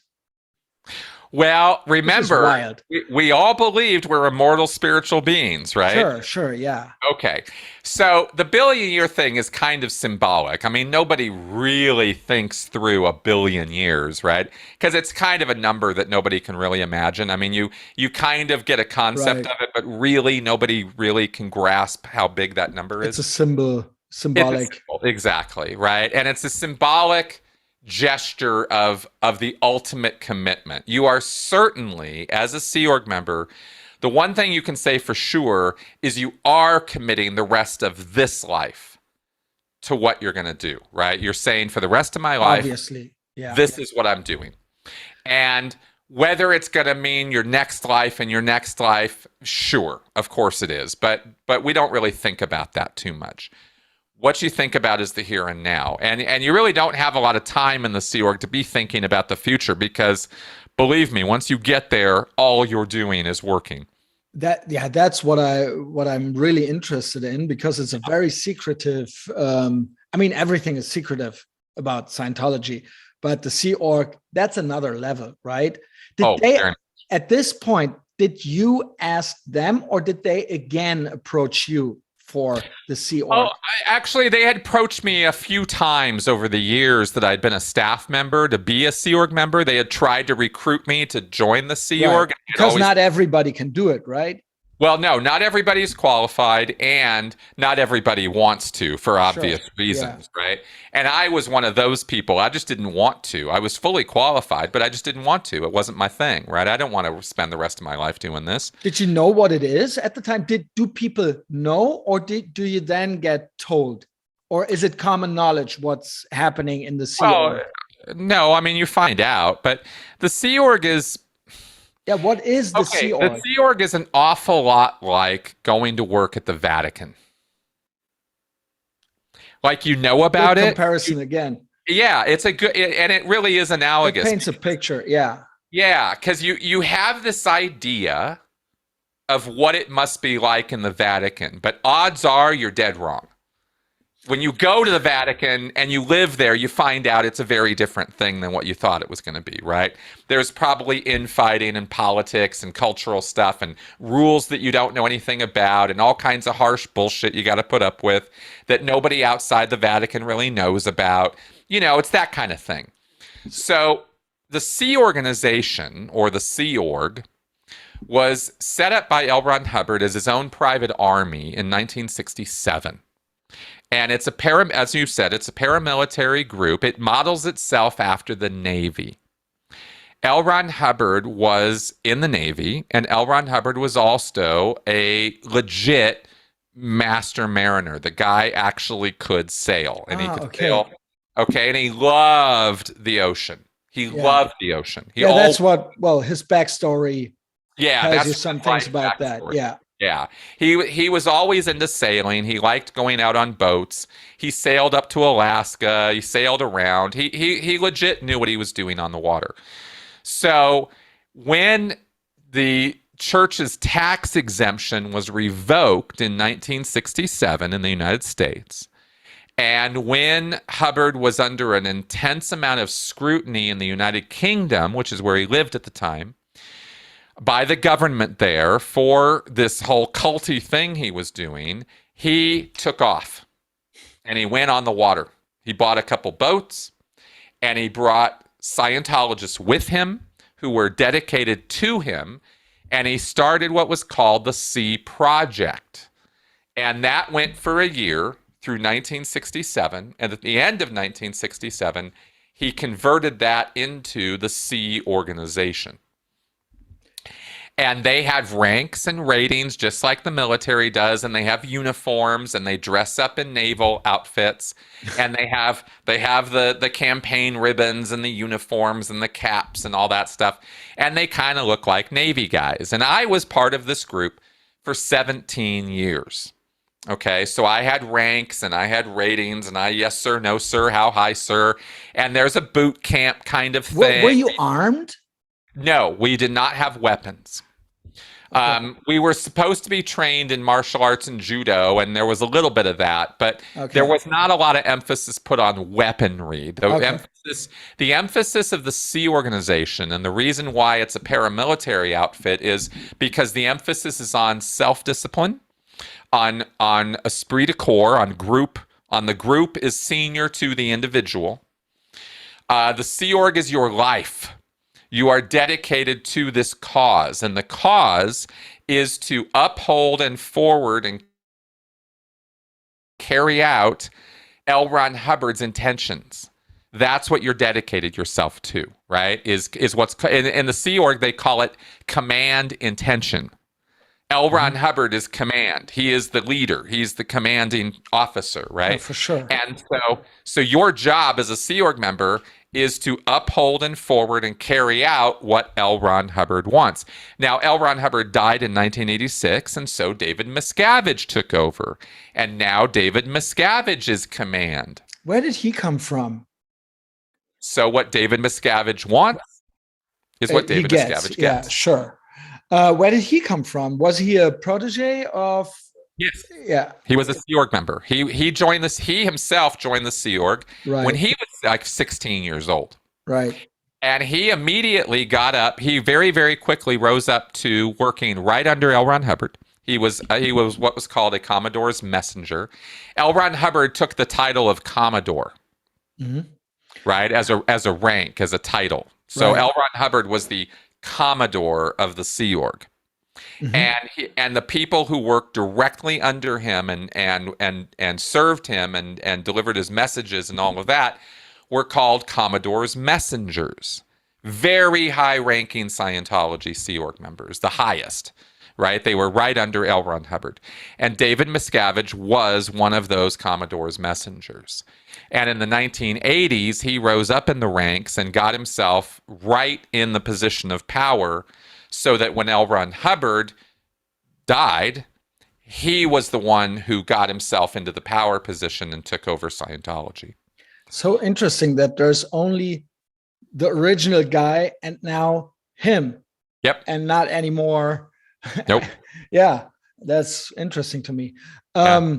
So what I understand is that the Sea Org is the elite organization, and they operate from the sea, also from the ships, the yachts.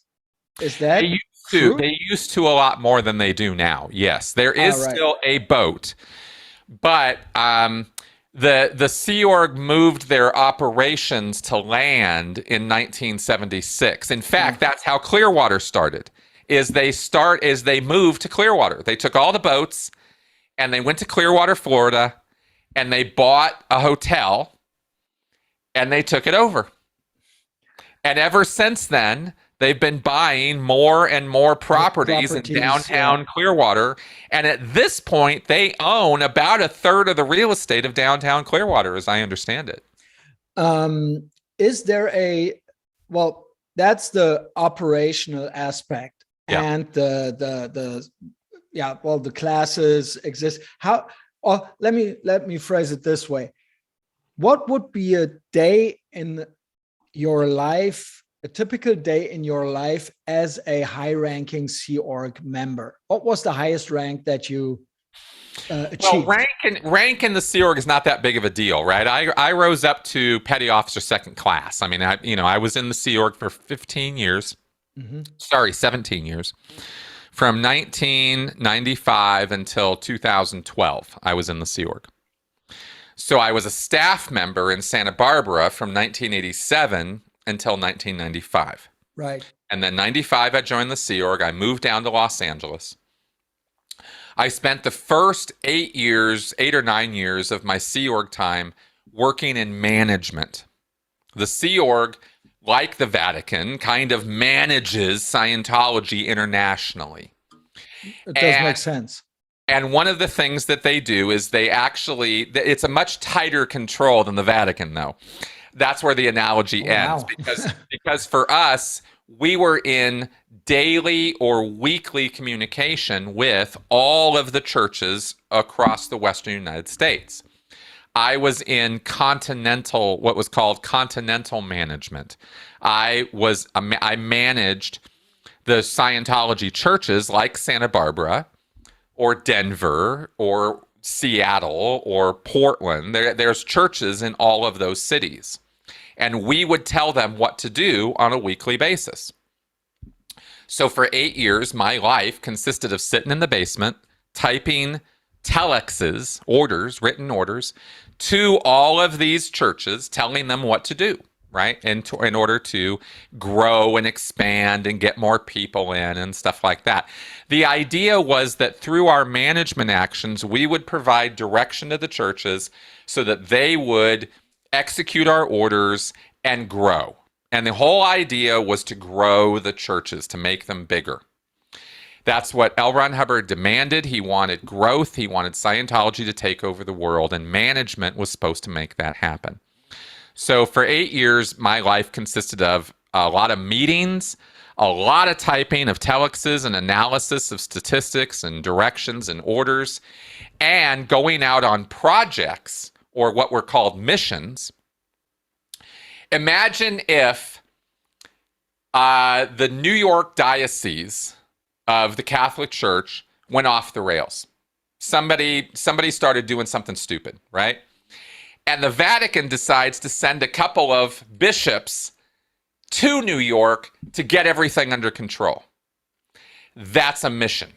Oh, wow. Yeah. That sounds exciting. The other thing, necessary, growing investments, giving orders, but that's the exciting part, right? It's boots on the ground. That's right. That's exactly right. And the missions were kind of exciting. However, they were also very high pressure. Sure. And usually the things we were sent to fix had to do with making money.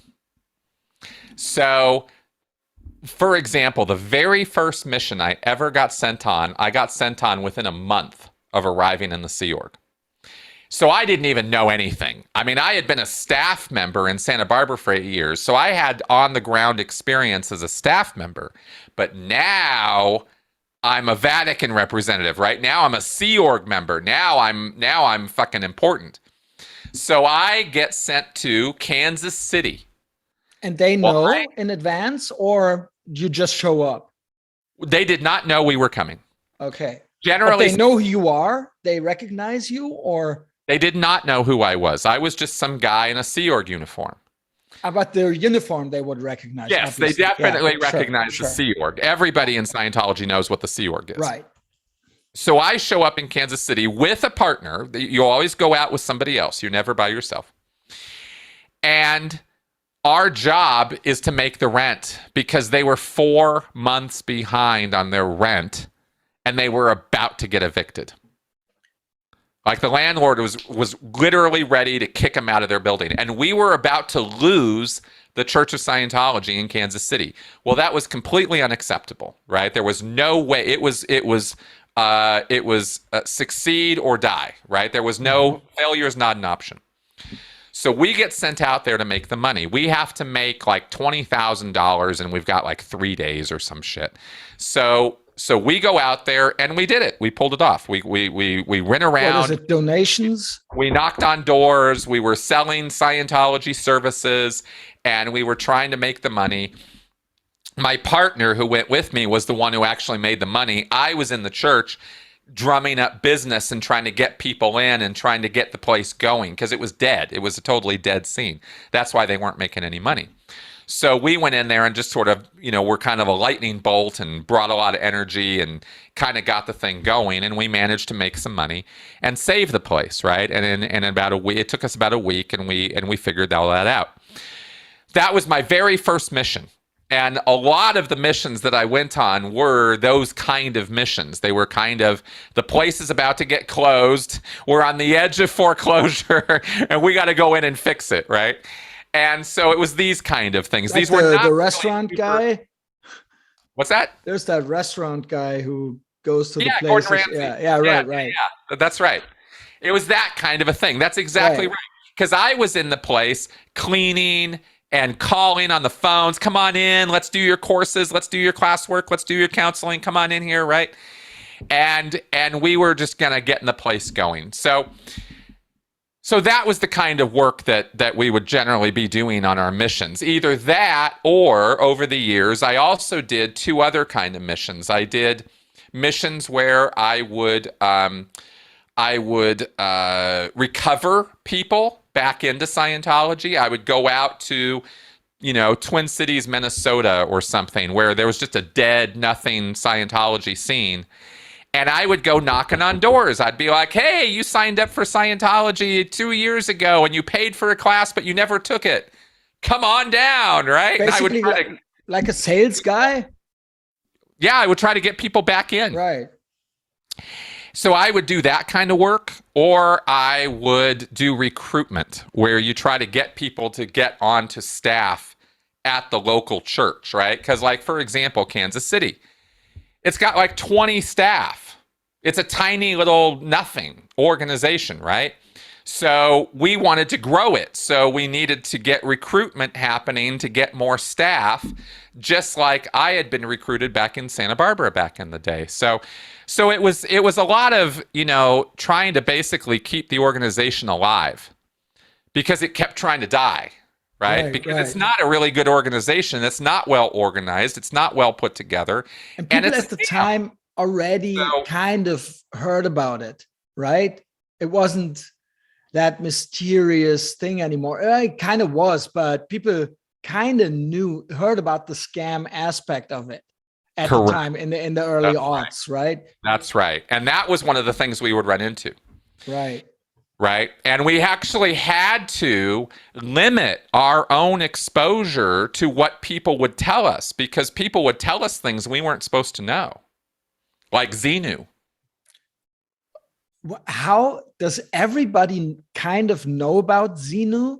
No, nobody knows about Xenu. But South Park and all of these things. You can't watch that stuff. Yeah, but it's there. It's out there. Yeah, but you don't watch it. Okay. Okay. This is so interesting. I was in Scientology for 27 years, right? Right. I never once heard the word Xenu. But have you? Until I got out. Not in the organization. Correct. But you have heard it outside of the organization. I've heard it since. After I left, I heard all about it. So you have not, before 2012, you have not seen the South Park episode? Nope. Wow. Because that's such a big part of popular culture. Yeah, no, it's really hard. I didn't have a TV. No, I'm sorry. It's really hard to imagine for a. Yeah, no, I'm telling. No. It's fine. I'm just getting across to you that okay.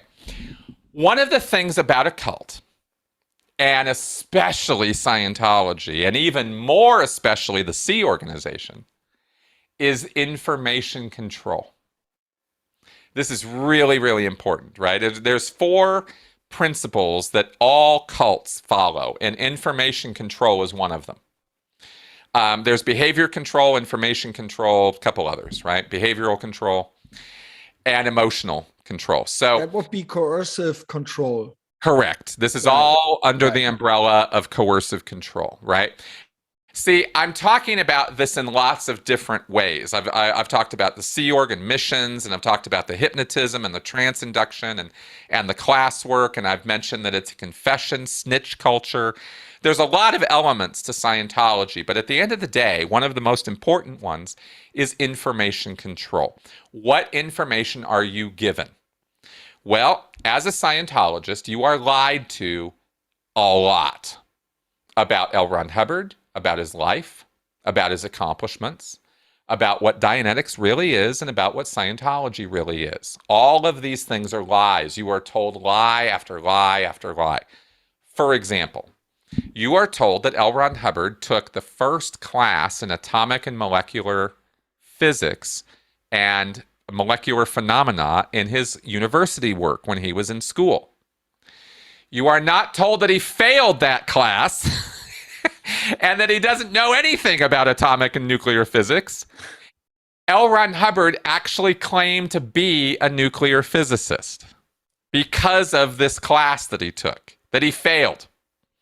So you're given some of the information, you're not given all of the information. And because of that, you are manipulated. This is one of the ways you're manipulated. So they can say, we didn't lie to you. Exactly. We just didn't tell you all the truth. Right. But there are a lot of lies. For example, you are told that L. Ron Hubbard had massive injuries in the war and that he healed himself using Dianetics therapy. A total lie. L. Ron Hubbard never saw a single day of combat in World War II. Stolen valor. Totally stolen valor. L. Ron Hubbard is one of the worst thieves of valor in this regard. It's really bad. And the church has piled on the lies about his war record. But it's all based on a very fundamental lie, which is that he used Dianetics to cure himself. That was a lie he invented in 1950-51. And he told it to Life magazine and Time magazine and other places, and it was a total fabrication. It had no truth to it whatsoever. But we all believed that when we were in Scientology. We all thought that was part of Hubbard's biography, and we thought it was legit. And we never fact check it. We never go online and look up, oh, is this true? Because when you're in a cult, you don't question things. So you want to believe that this is true. So you don't question it. And if you do question it, you get questioned. Right, Why are you questioning this? What's wrong with you? Why are you looking at this, right? So there's social pressure on you to conform with the group. And that's how you end up believing all this bullshit. And that's how it works. So you're obviously, first of all, you're a victim of these different aspects of coercive control. But at the same time, you also use these aspects on other people, right? Correct. But also knowingly, or is it just intuitively? It's justified behavior. But you know what you're doing. You use what's called motivated reasoning. We all do it. Sure. I believe, and here's why. But in a cult, I say we all do it, except let me be clear that in a cult, you ramp it up to 11, right? Mm-hmm. Everything is turned up in a cult. So what I mean by that is, if I believed as a Scientologist that I had a handle on the secrets of life, what is life ultimately? Who are you? Who am I? How are we going to make the world a better place?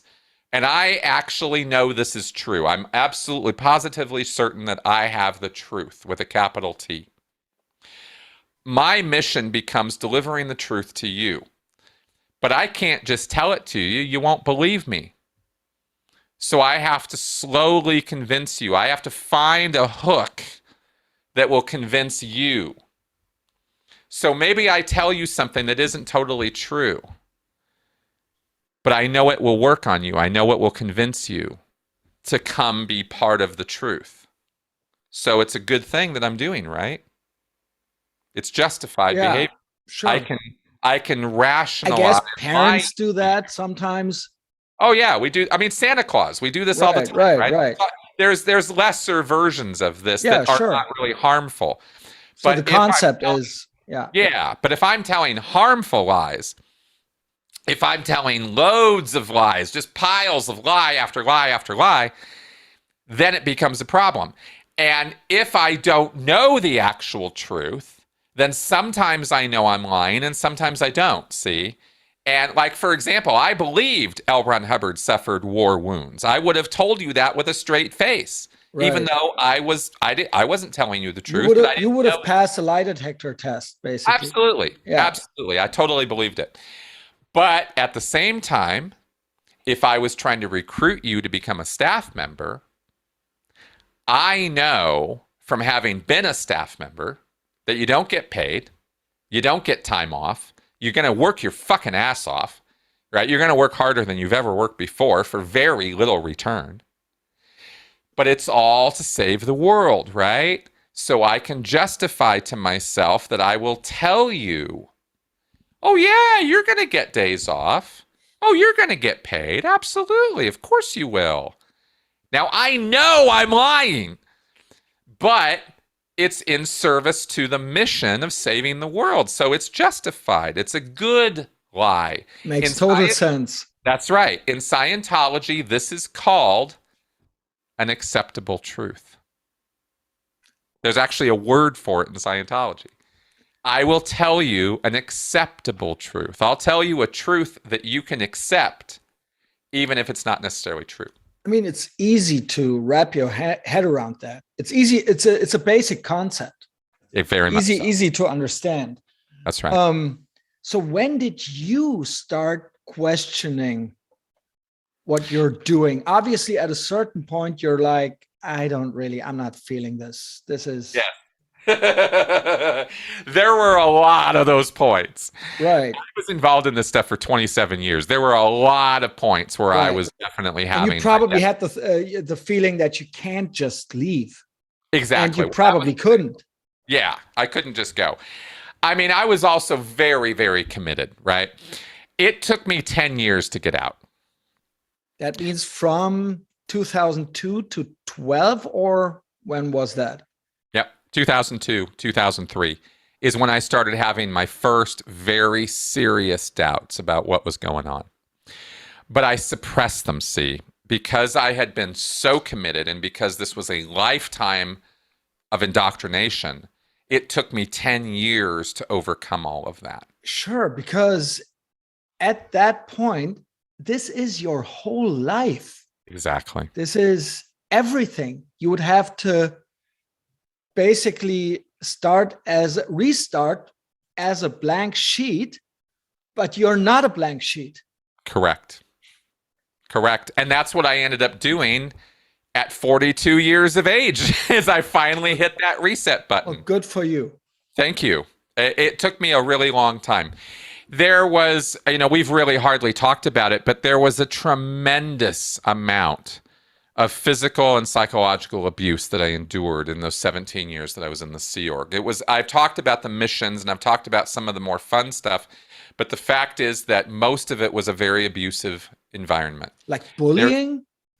Not just bullying. There's enforced confession, false imprisonment, human trafficking, sexual abuse, psychological abuse, and physical abuse. I was assaulted numerous times, for example. All of these things happened to you? Yes, all these things happened to me. Oh my God. Yeah. So I'm just skimming. I'm sorry to hear that. A lot of this is intense. Yeah, it was a very, very traumatizing experience. It was 17 years of hell. I was doing it because I thought that I was a bit of a martyr. I was kind of martyring myself for the cause, right? So I endured a lot of this abuse under the misbegotten notion that it was necessary for me to do this because it was all part of the cause, and sure. And you can't make an omelet without breaking a few eggs, And also, you grew up you were a kid. Yeah. Exactly. I mean, this is really different. This was a very, until I got out in 2013, I thought all of this was normal, you see. And that's kind of important because you can justify anything if you grow up in it. And I grew up in this stuff. So I was raised to think that L. Ron Hubbard was the smartest guy in the world, that he was a genius, that he was a magical researcher who knew so many things. And it was my task to learn from him, not question him. And so that was how I grew up. And so that stuck with me as an adult. And it took years and years of abuse before I finally went, maybe this isn't everything it's cracked up to be. And even then, it took me 10 years of questioning and looking and then before I finally went, you know what? I need to get the hell out of this. And that was what finally broke it. The final straw, not the first straw, but the final straw, was realizing one day at the end of 2011. It hit me all of a sudden one day. I was kind of walking through planning my day, and I realized that about half my day, half the things I had to do, was telling lies. It suddenly hit me. I have to deceive this person and this person and this person. I have to lie about this and this and this. And I went, wait a second. Look at all these lies I'm telling. Like, it just suddenly hit me. I was like, oh my God. On top of all the other bullshit that I was having to endure, right? Because there was food deprivation, sleep deprivation. I mean, the schedule was insane. I mean, there were periods of time where I would get 3 or 4 hours sleep in a couple days. I mean, there was a lot of sleep deprivation. And it was kind of crazy making, And so over time, it's torture. Yeah, it really does become a kind of torture. Yeah. So I'm trying to compact an awful lot of stuff into a little bit of time here, but it was a very, very abusive situation. So So when I did finally wake up, one of the things that woke me up was realizing all the lies that my life had become, over all that time, and wanting to get away from that. Yeah, it does make sense. Although I can only imagine how hard that would be for you to realize that you're living a life of lies, to basically be honest about it to yourself, and then to act on it. At the time, I'm only interested, everything that you told me, the missions and the organization of things and the funding and everything, that's kind of easy to understand, the work. At the time, was there still something of the occult or science fiction aspect going on still? Yes. Well, the Xenu thing, basically. Well, okay. So Xenu is one of many stories in Scientology, and Xenu is a confidential story. You don't get to it until you're in for years. And even though I was in for years, I had never risen to that level. Right. The level is OT3, Operating Thetan Level 3. I never got that high because I was working all the damn time. So I wasn't actually doing Scientology. I was delivering it to other people. In all the time that I was in the Sea Org, I was working so hard, I never actually got Scientology myself, which was kind of funny. That's what I mean. They didn't kind of reward you with anything. So there was no money, but also none of the other nice things. You were just working your A off. That's right. And I mean, it makes sense then that at a certain point you would say, oh, I don't know, this is not for me. Well, exactly. One of the reasons that I left was because I wanted to do Scientology myself. I still believed in it, right? Right. And I was like, well, when am I going to get to OT3? When do I get to go over the bridge, right? So that wasn't going on at all? No, not really. No, as a Sea Org member, I was just working. And it's a life of work. It's a life of dedication. So for a long time, I could justify it. But after enough years, I was kind of like, wait a minute, when do I start getting this? Sure. So that was one of the concerns that I had, one of the many concerns. But the science fiction stuff is all throughout Scientology, right? Because, the Matrix, the movie, The Matrix, and Star Wars and movies like that, they're very inspirational for Scientologists. They love stuff like that because it relates an awful lot back to the dogma of Scientology, to the belief set. And obviously many people enjoy these stories. Oh, yeah. I mean, and they love the stories. I mean, Star Wars and Matrix, they're well-told stories. Of course. So Scientologists see themselves in that an awful lot. They believe in a universe where there is space travel and invader forces and space battles and wars. And Hubbard talks about how this planet and even ancient Egypt and the pyramids and stuff were all about space battles and space civilizations coming to Earth and invading. And there's all kinds of goofy stories in Scientology about this stuff that aren't confidential. It's all just available. You can just crack open books and start reading it. So your mind is occupied with a lot of that stuff if you're looking for it in Scientology. At the same time, you could de-emphasize the science fiction aspects of Scientology and still be a very good Scientologist. You don't have to believe in all the space battle stuff to do Scientology. It's there, and it's part of the lore and mythology of it, and you will be exposed to some of it. But some Scientologists really get into that stuff, and some Scientologists are like, whatever. But everybody in Scientology believes it, but some believe it more than others is kind of what I'm trying to say, And there's and I could talk for hours about the mythology of it. Hubbard goes into a lot of detail about some really crazy stuff. None of it is provable. None of it's real. It's all just science fiction story stuff, but it is interesting. It is. He is oddly creative. Yeah. He's a scam, a fraud. I don't know what the right word would be. And also you told me he's lazy and he's lying about his past, but at the same time, he's oddly ambitious and creative on the that's right. In other well, aspects. And let's remember, an awful lot of Scientology was invented by other people, and Hubbard just put his own name on it. Mm-hmm. Oh, yeah. Well, okay, that's how that works. Yeah. So a lot of it.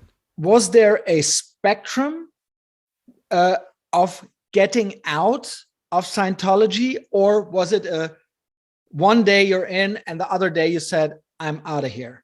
Or did you start talking to other people? Well, what happened?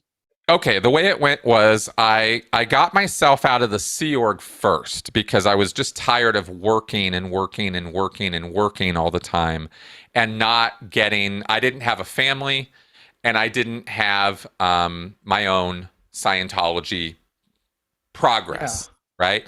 So, and Scientology is a long series of steps that you need to get through. It's not just a sort of roll your own experience. It's a very set series of steps that you are intended to do, and you have to pay for them.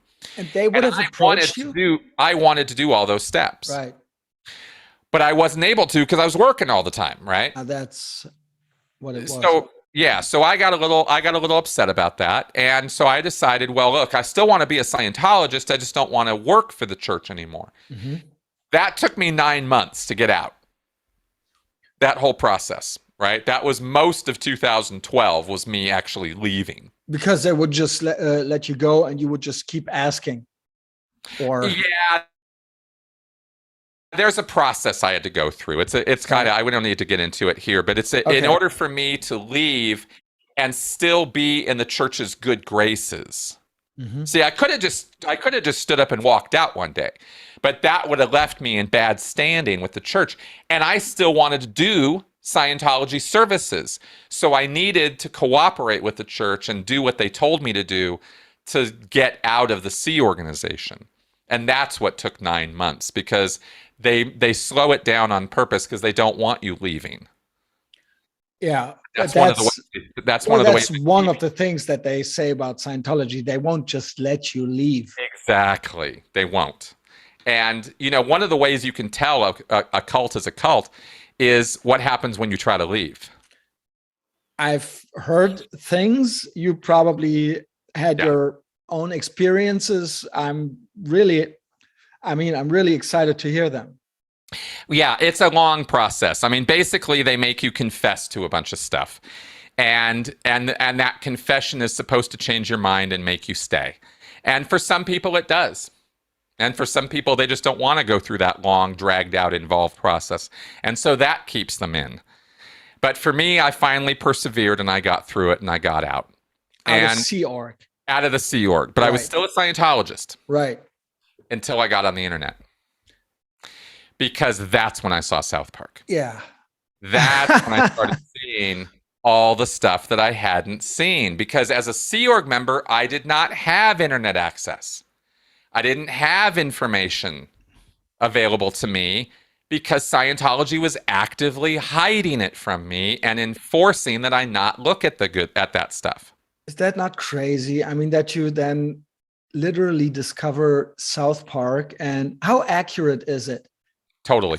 I mean, that's the funny thing about it, that it is totally accurate. I think they have the thing, the sentence, the tagline where it says, this is what they actually believe. Correct. And that is what they actually believe. But the South Park story is actually not even the full story. We don't have to get into it all here because I've broken it down in my book. But there is a lot more to the story than what's in the South Park episode. Now, I have to ask quickly, can we take a little break? Sure, no problem.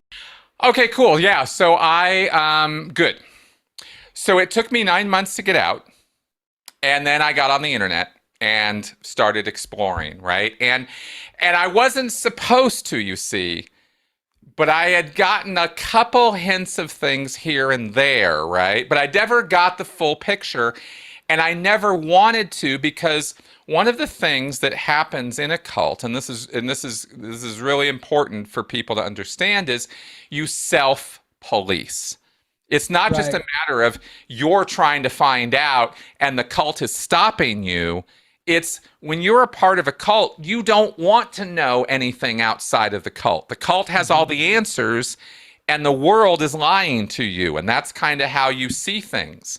So I didn't look to outside the church for information about the church because I thought everybody outside the church was just a bunch of liars. And if not, you wouldn't want to know, because that would mean you would have to rethink your whole life. You got it. So better not. Yeah. Exactly. There's a lot of reasons we self-police. And we all do it to one degree or another. If we think about it in our life, you know, we do these things, right? But the cults take advantage of that. And they turn, like I said, they turn the volume up to 11 on this stuff. So it started small. It wasn't like I got out of the Sea Org and I was like, show me everything. You know, at first it was just a little bit. It was like, oh, here's this other person that I used to know who left the Sea Org, and he has a story to tell. And I would see that online and I'd be like, oh, that's what happened to that guy. And then he would be saying things in his story that I was like, I didn't know about that. Oh, I didn't know about that either, right? And it was like little tiny bits of things that would answer questions I had about stuff I had forgotten all about. And slowly, I was being introduced to this information that I didn't know about the Sea Org and about Scientology, and then about David Miscavige, and then L. Ron Hubbard, right? Like his war record and stuff like that. So slowly it started coming out to me that I had been living a life of nothing but lies. Lies, yeah. And believe me, that is devastating to learn. I mean, can only imagine. When it finally hit me, and I'll never forget this moment because it was about 3 or 4 months after leaving the Sea Org. It took me hours and hours and days of work, you know, on my laptop at night. Oh my God, right? This kind of stuff, right? Learning all of these fantastic. Also, you get sucked into it. I think there is a sensation there. Yeah, you want to know that. Once the lies start unraveling, then you want to know. Exactly. And so that's exactly what happened. And that's what led me to South Park and finally learning about the confidential OT levels and what was on them, and learning about all these horror stories of other people that had been in and what had happened to them that matched up with my own experiences. You see, all that physical and mental abuse and trauma and everything that had happened to me, I had normalized it. I had made it out that was how it was supposed to be. And I slowly was adjusting my point of view to a non-cult point of view, right? Oh, hey, guess what? It's really not okay when they lock you up in a room for 4 days and not let you leave. Right. It's really not okay when they physically assault you. It's really not okay to never see sunlight for 3 weeks at a time, right? Like these are bad things. And I'm like, oh my God, I didn't know, right? So did that scare you, or did that make you kind of, I don't know, happy or excited? It was such a mixture. It was such a mix. I would imagine. At the end of the day, I was very, very happy to learn these things, but it was devastating to me emotionally at the same time. Yeah. The final bit was this moment where it fully dawned on me, it finally came home to me, that I had been a pawn on a chessboard, and I had been being moved around my entire life. And especially as a Sea Org member, the last 17 years was nothing but that. And when you think you're the king on the board, but in fact, you're just a pawn, and a sacrificial one at that. Right. You're expendable. And I had been expended, right? I had been used up until I couldn't be used anymore. And that was 27 years of my life that had been used, right? And I think if you can kind of get the idea of how powerful that is, and how Absolutely infuriating. I mean, I haven't lived through that, but I can only imagine. Oh, Yeah. it was, yeah. I mean, it's hard to describe, right? It really is hard to describe. To this day, I still don't really have the words to get it across. Mm-hmm. I've tried so many times to get across how this feels, but it's kind of impossible. There's a level of betrayal here that it's just unimaginable. So, to find out your parents, every friend you've ever had, every person you've ever respected, every person you've ever looked up to was lying to you. Have you ever talked? Sometimes they didn't even know. Right. And it's just layers of this. I mean, it's very spider webby, it's very like, it's convoluted. It's like a labyrinth you find yourself in. It's like, what? This has been my life all this time, right? It's like, it's very, very maddening. So needless to say, I was a little upset. Yeah, a little upset is right. Probably an understatement, but I get what you're saying. I was a little upset. Yeah. But here was the problem, is I was only out of Scientology, out of the Sea Org for a few months, and I learned all these truths, and suddenly I'm not a Scientologist anymore. I'm like, oh shit. This is awful. What am I doing? Yeah. Yeah, this isn't true. This isn't what I want. But all my friends, everybody I knew, they were still all Scientologists. I didn't have any non-Scientology connections yet. I hadn't made any friends yet. So I was a little stuck. And so it took me months of working to kind of figure out and start making some friends outside of the Scientology bubble world, and breaking free of that. And that was basically what I spent the rest of the year doing. Now, I was also mixed up with, I had divorced my wife in the Sea Org. She'd stayed. I'd been married when I was in the Sea Org. I didn't know that. Oh, yeah, 17 years. Yeah, I was also married. Okay. So when I left, I divorced her, and I had this new woman that I was connecting up with. Outside of the... Well, church. She was a Scientologist. Okay. And now I was stuck, because not only was she a Scientologist, her whole family was a Scientologist. Hardcore. She was second generation, just like I had been. She never knew anything outside of Scientology. And my efforts to try to give her some information, to try to feed her some of this information, did not work. Bottom line is, it was a very long year. This is heartbreaking. Oh, it sucked. It really sucked. Yeah. She disconnected from me. Her whole family disconnected from me. Everybody disconnected from me. I was shunned, right? Because this eventually came out. The church found out about me, and of course, yeah, and they busted me. And we don't have to get into all the details. It's a convoluted story. But by the end of 2013, I was not only out of Scientology, but the church had labeled me a suppressive person. An SP. So basically, you're an outcast then. Yes. Yeah. Exactly. I was outcast. I was shunned. And I lost everybody. What does that mean? Yeah. Everybody. I mean, I was disconnected, right? So my fiance. So they can't talk to you. Persona non grata. Correct. They cannot communicate with you. It's not just that you can't call or text anymore. It's no Christmas cards. It's no relationship of any kind. They must not. Yeah. You're out. And this is people I had known for 20 years.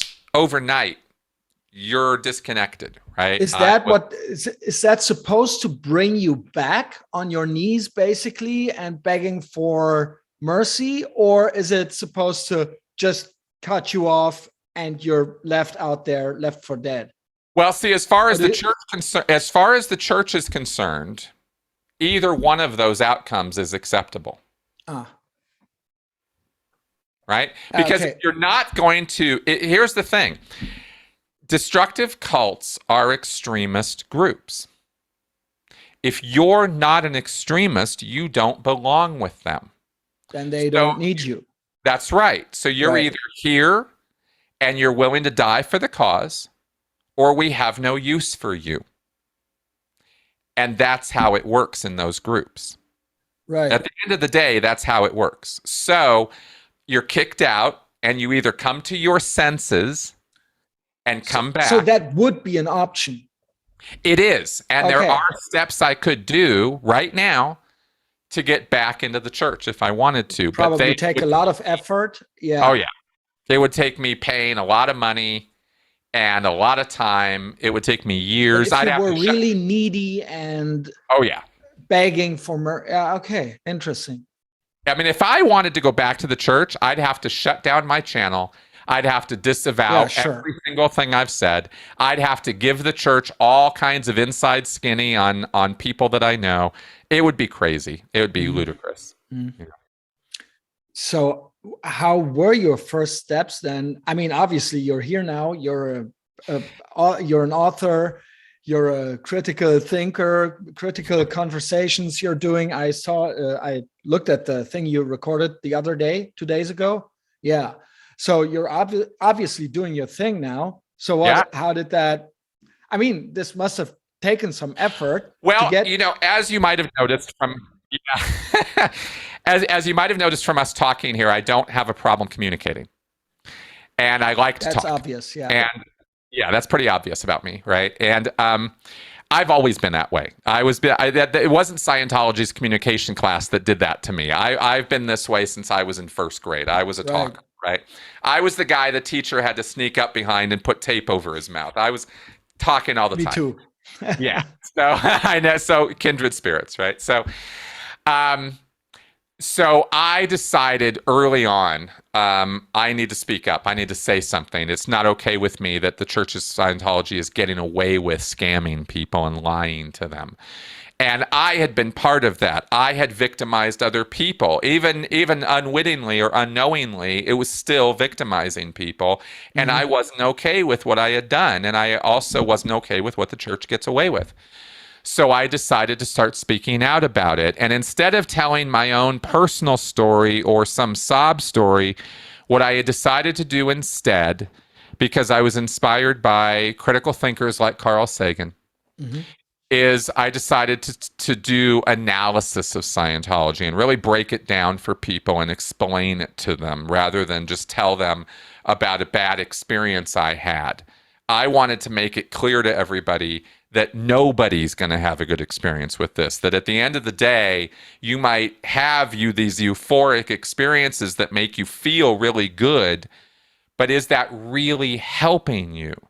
Is that really making a substantial difference in your life? Are you truly gaining spiritual immortality? No, of course you're not, right? That's not what this is about. This is about scamming you of your money. And that's what I wanted to explain to people. And so that's what my book was about. That's what my video. So you wrote the book right away, basically? I started working on, what I did was I started working on a series of essays where I kind of broke down different parts of Scientology. And then after about a year or two, I put all that together in my book and I published it. So you didn't do a blog or YouTube before that. You just started writing and then you approached a publishing company, or how did that work? Actually, no, that's not exactly how it went. What happened was I did start making videos right away. That's what I wanted to know. What were your first steps to basically get your thoughts out there? Yes, my very first steps were to write a few blog articles, and then I started making videos. Right. And I started breaking down Scientology and why it's destructive. Right. And then I started doing more videos, kind of breaking down individual parts. Right. I did a video kind of describing the whole organizational structure, stuff like that. And then the book came, and I self-published on Amazon. I just did it myself. Very good. Yep. And then more videos. Then I started a podcast. Then I started answering people's questions because I started getting inundated with questions. Sure. And I have done over 500 episodes over 300 episodes of answering people's questions. Oh, wow. Yeah, lots and lots of answers to lots of questions about Scientology. And so it's been almost 10 years, right? Yeah. It's 2022, 2012. You started to, so good for you. Yeah. How did and or maybe does Scientology to this day react to that? Did they harm you in any way, or? I've had a hate website put up on me. My ex-wife, who was in the Sea Org, is on video trashing me. Yeah. I've been stalked. I've had internet stalking mostly. I haven't really been followed in real life, at least not that I'm aware of. Okay, good. Yeah, but I've definitely had people. But they're trying to discredit you. Yeah, crap like that. There's that. The hate website's pretty awful. But is that the one? There's that one blog. There's one blog, right? Oh, if you Google your name, there's that one blog. Yeah. I've seen it. Yeah. I mean, it's kind of obvious. Stand League thing. Yeah. Yeah. Very obvious that it's them. If you ask me. Yeah, it's totally obvious. Nobody really falls in that trap. So I thought that immediately. I saw it and I was like, yeah, right. It's probably them. I should say that really at the end of the day, it's more a badge of honor when Scientology comes after you. Yeah. You know, it's like, okay, whatever.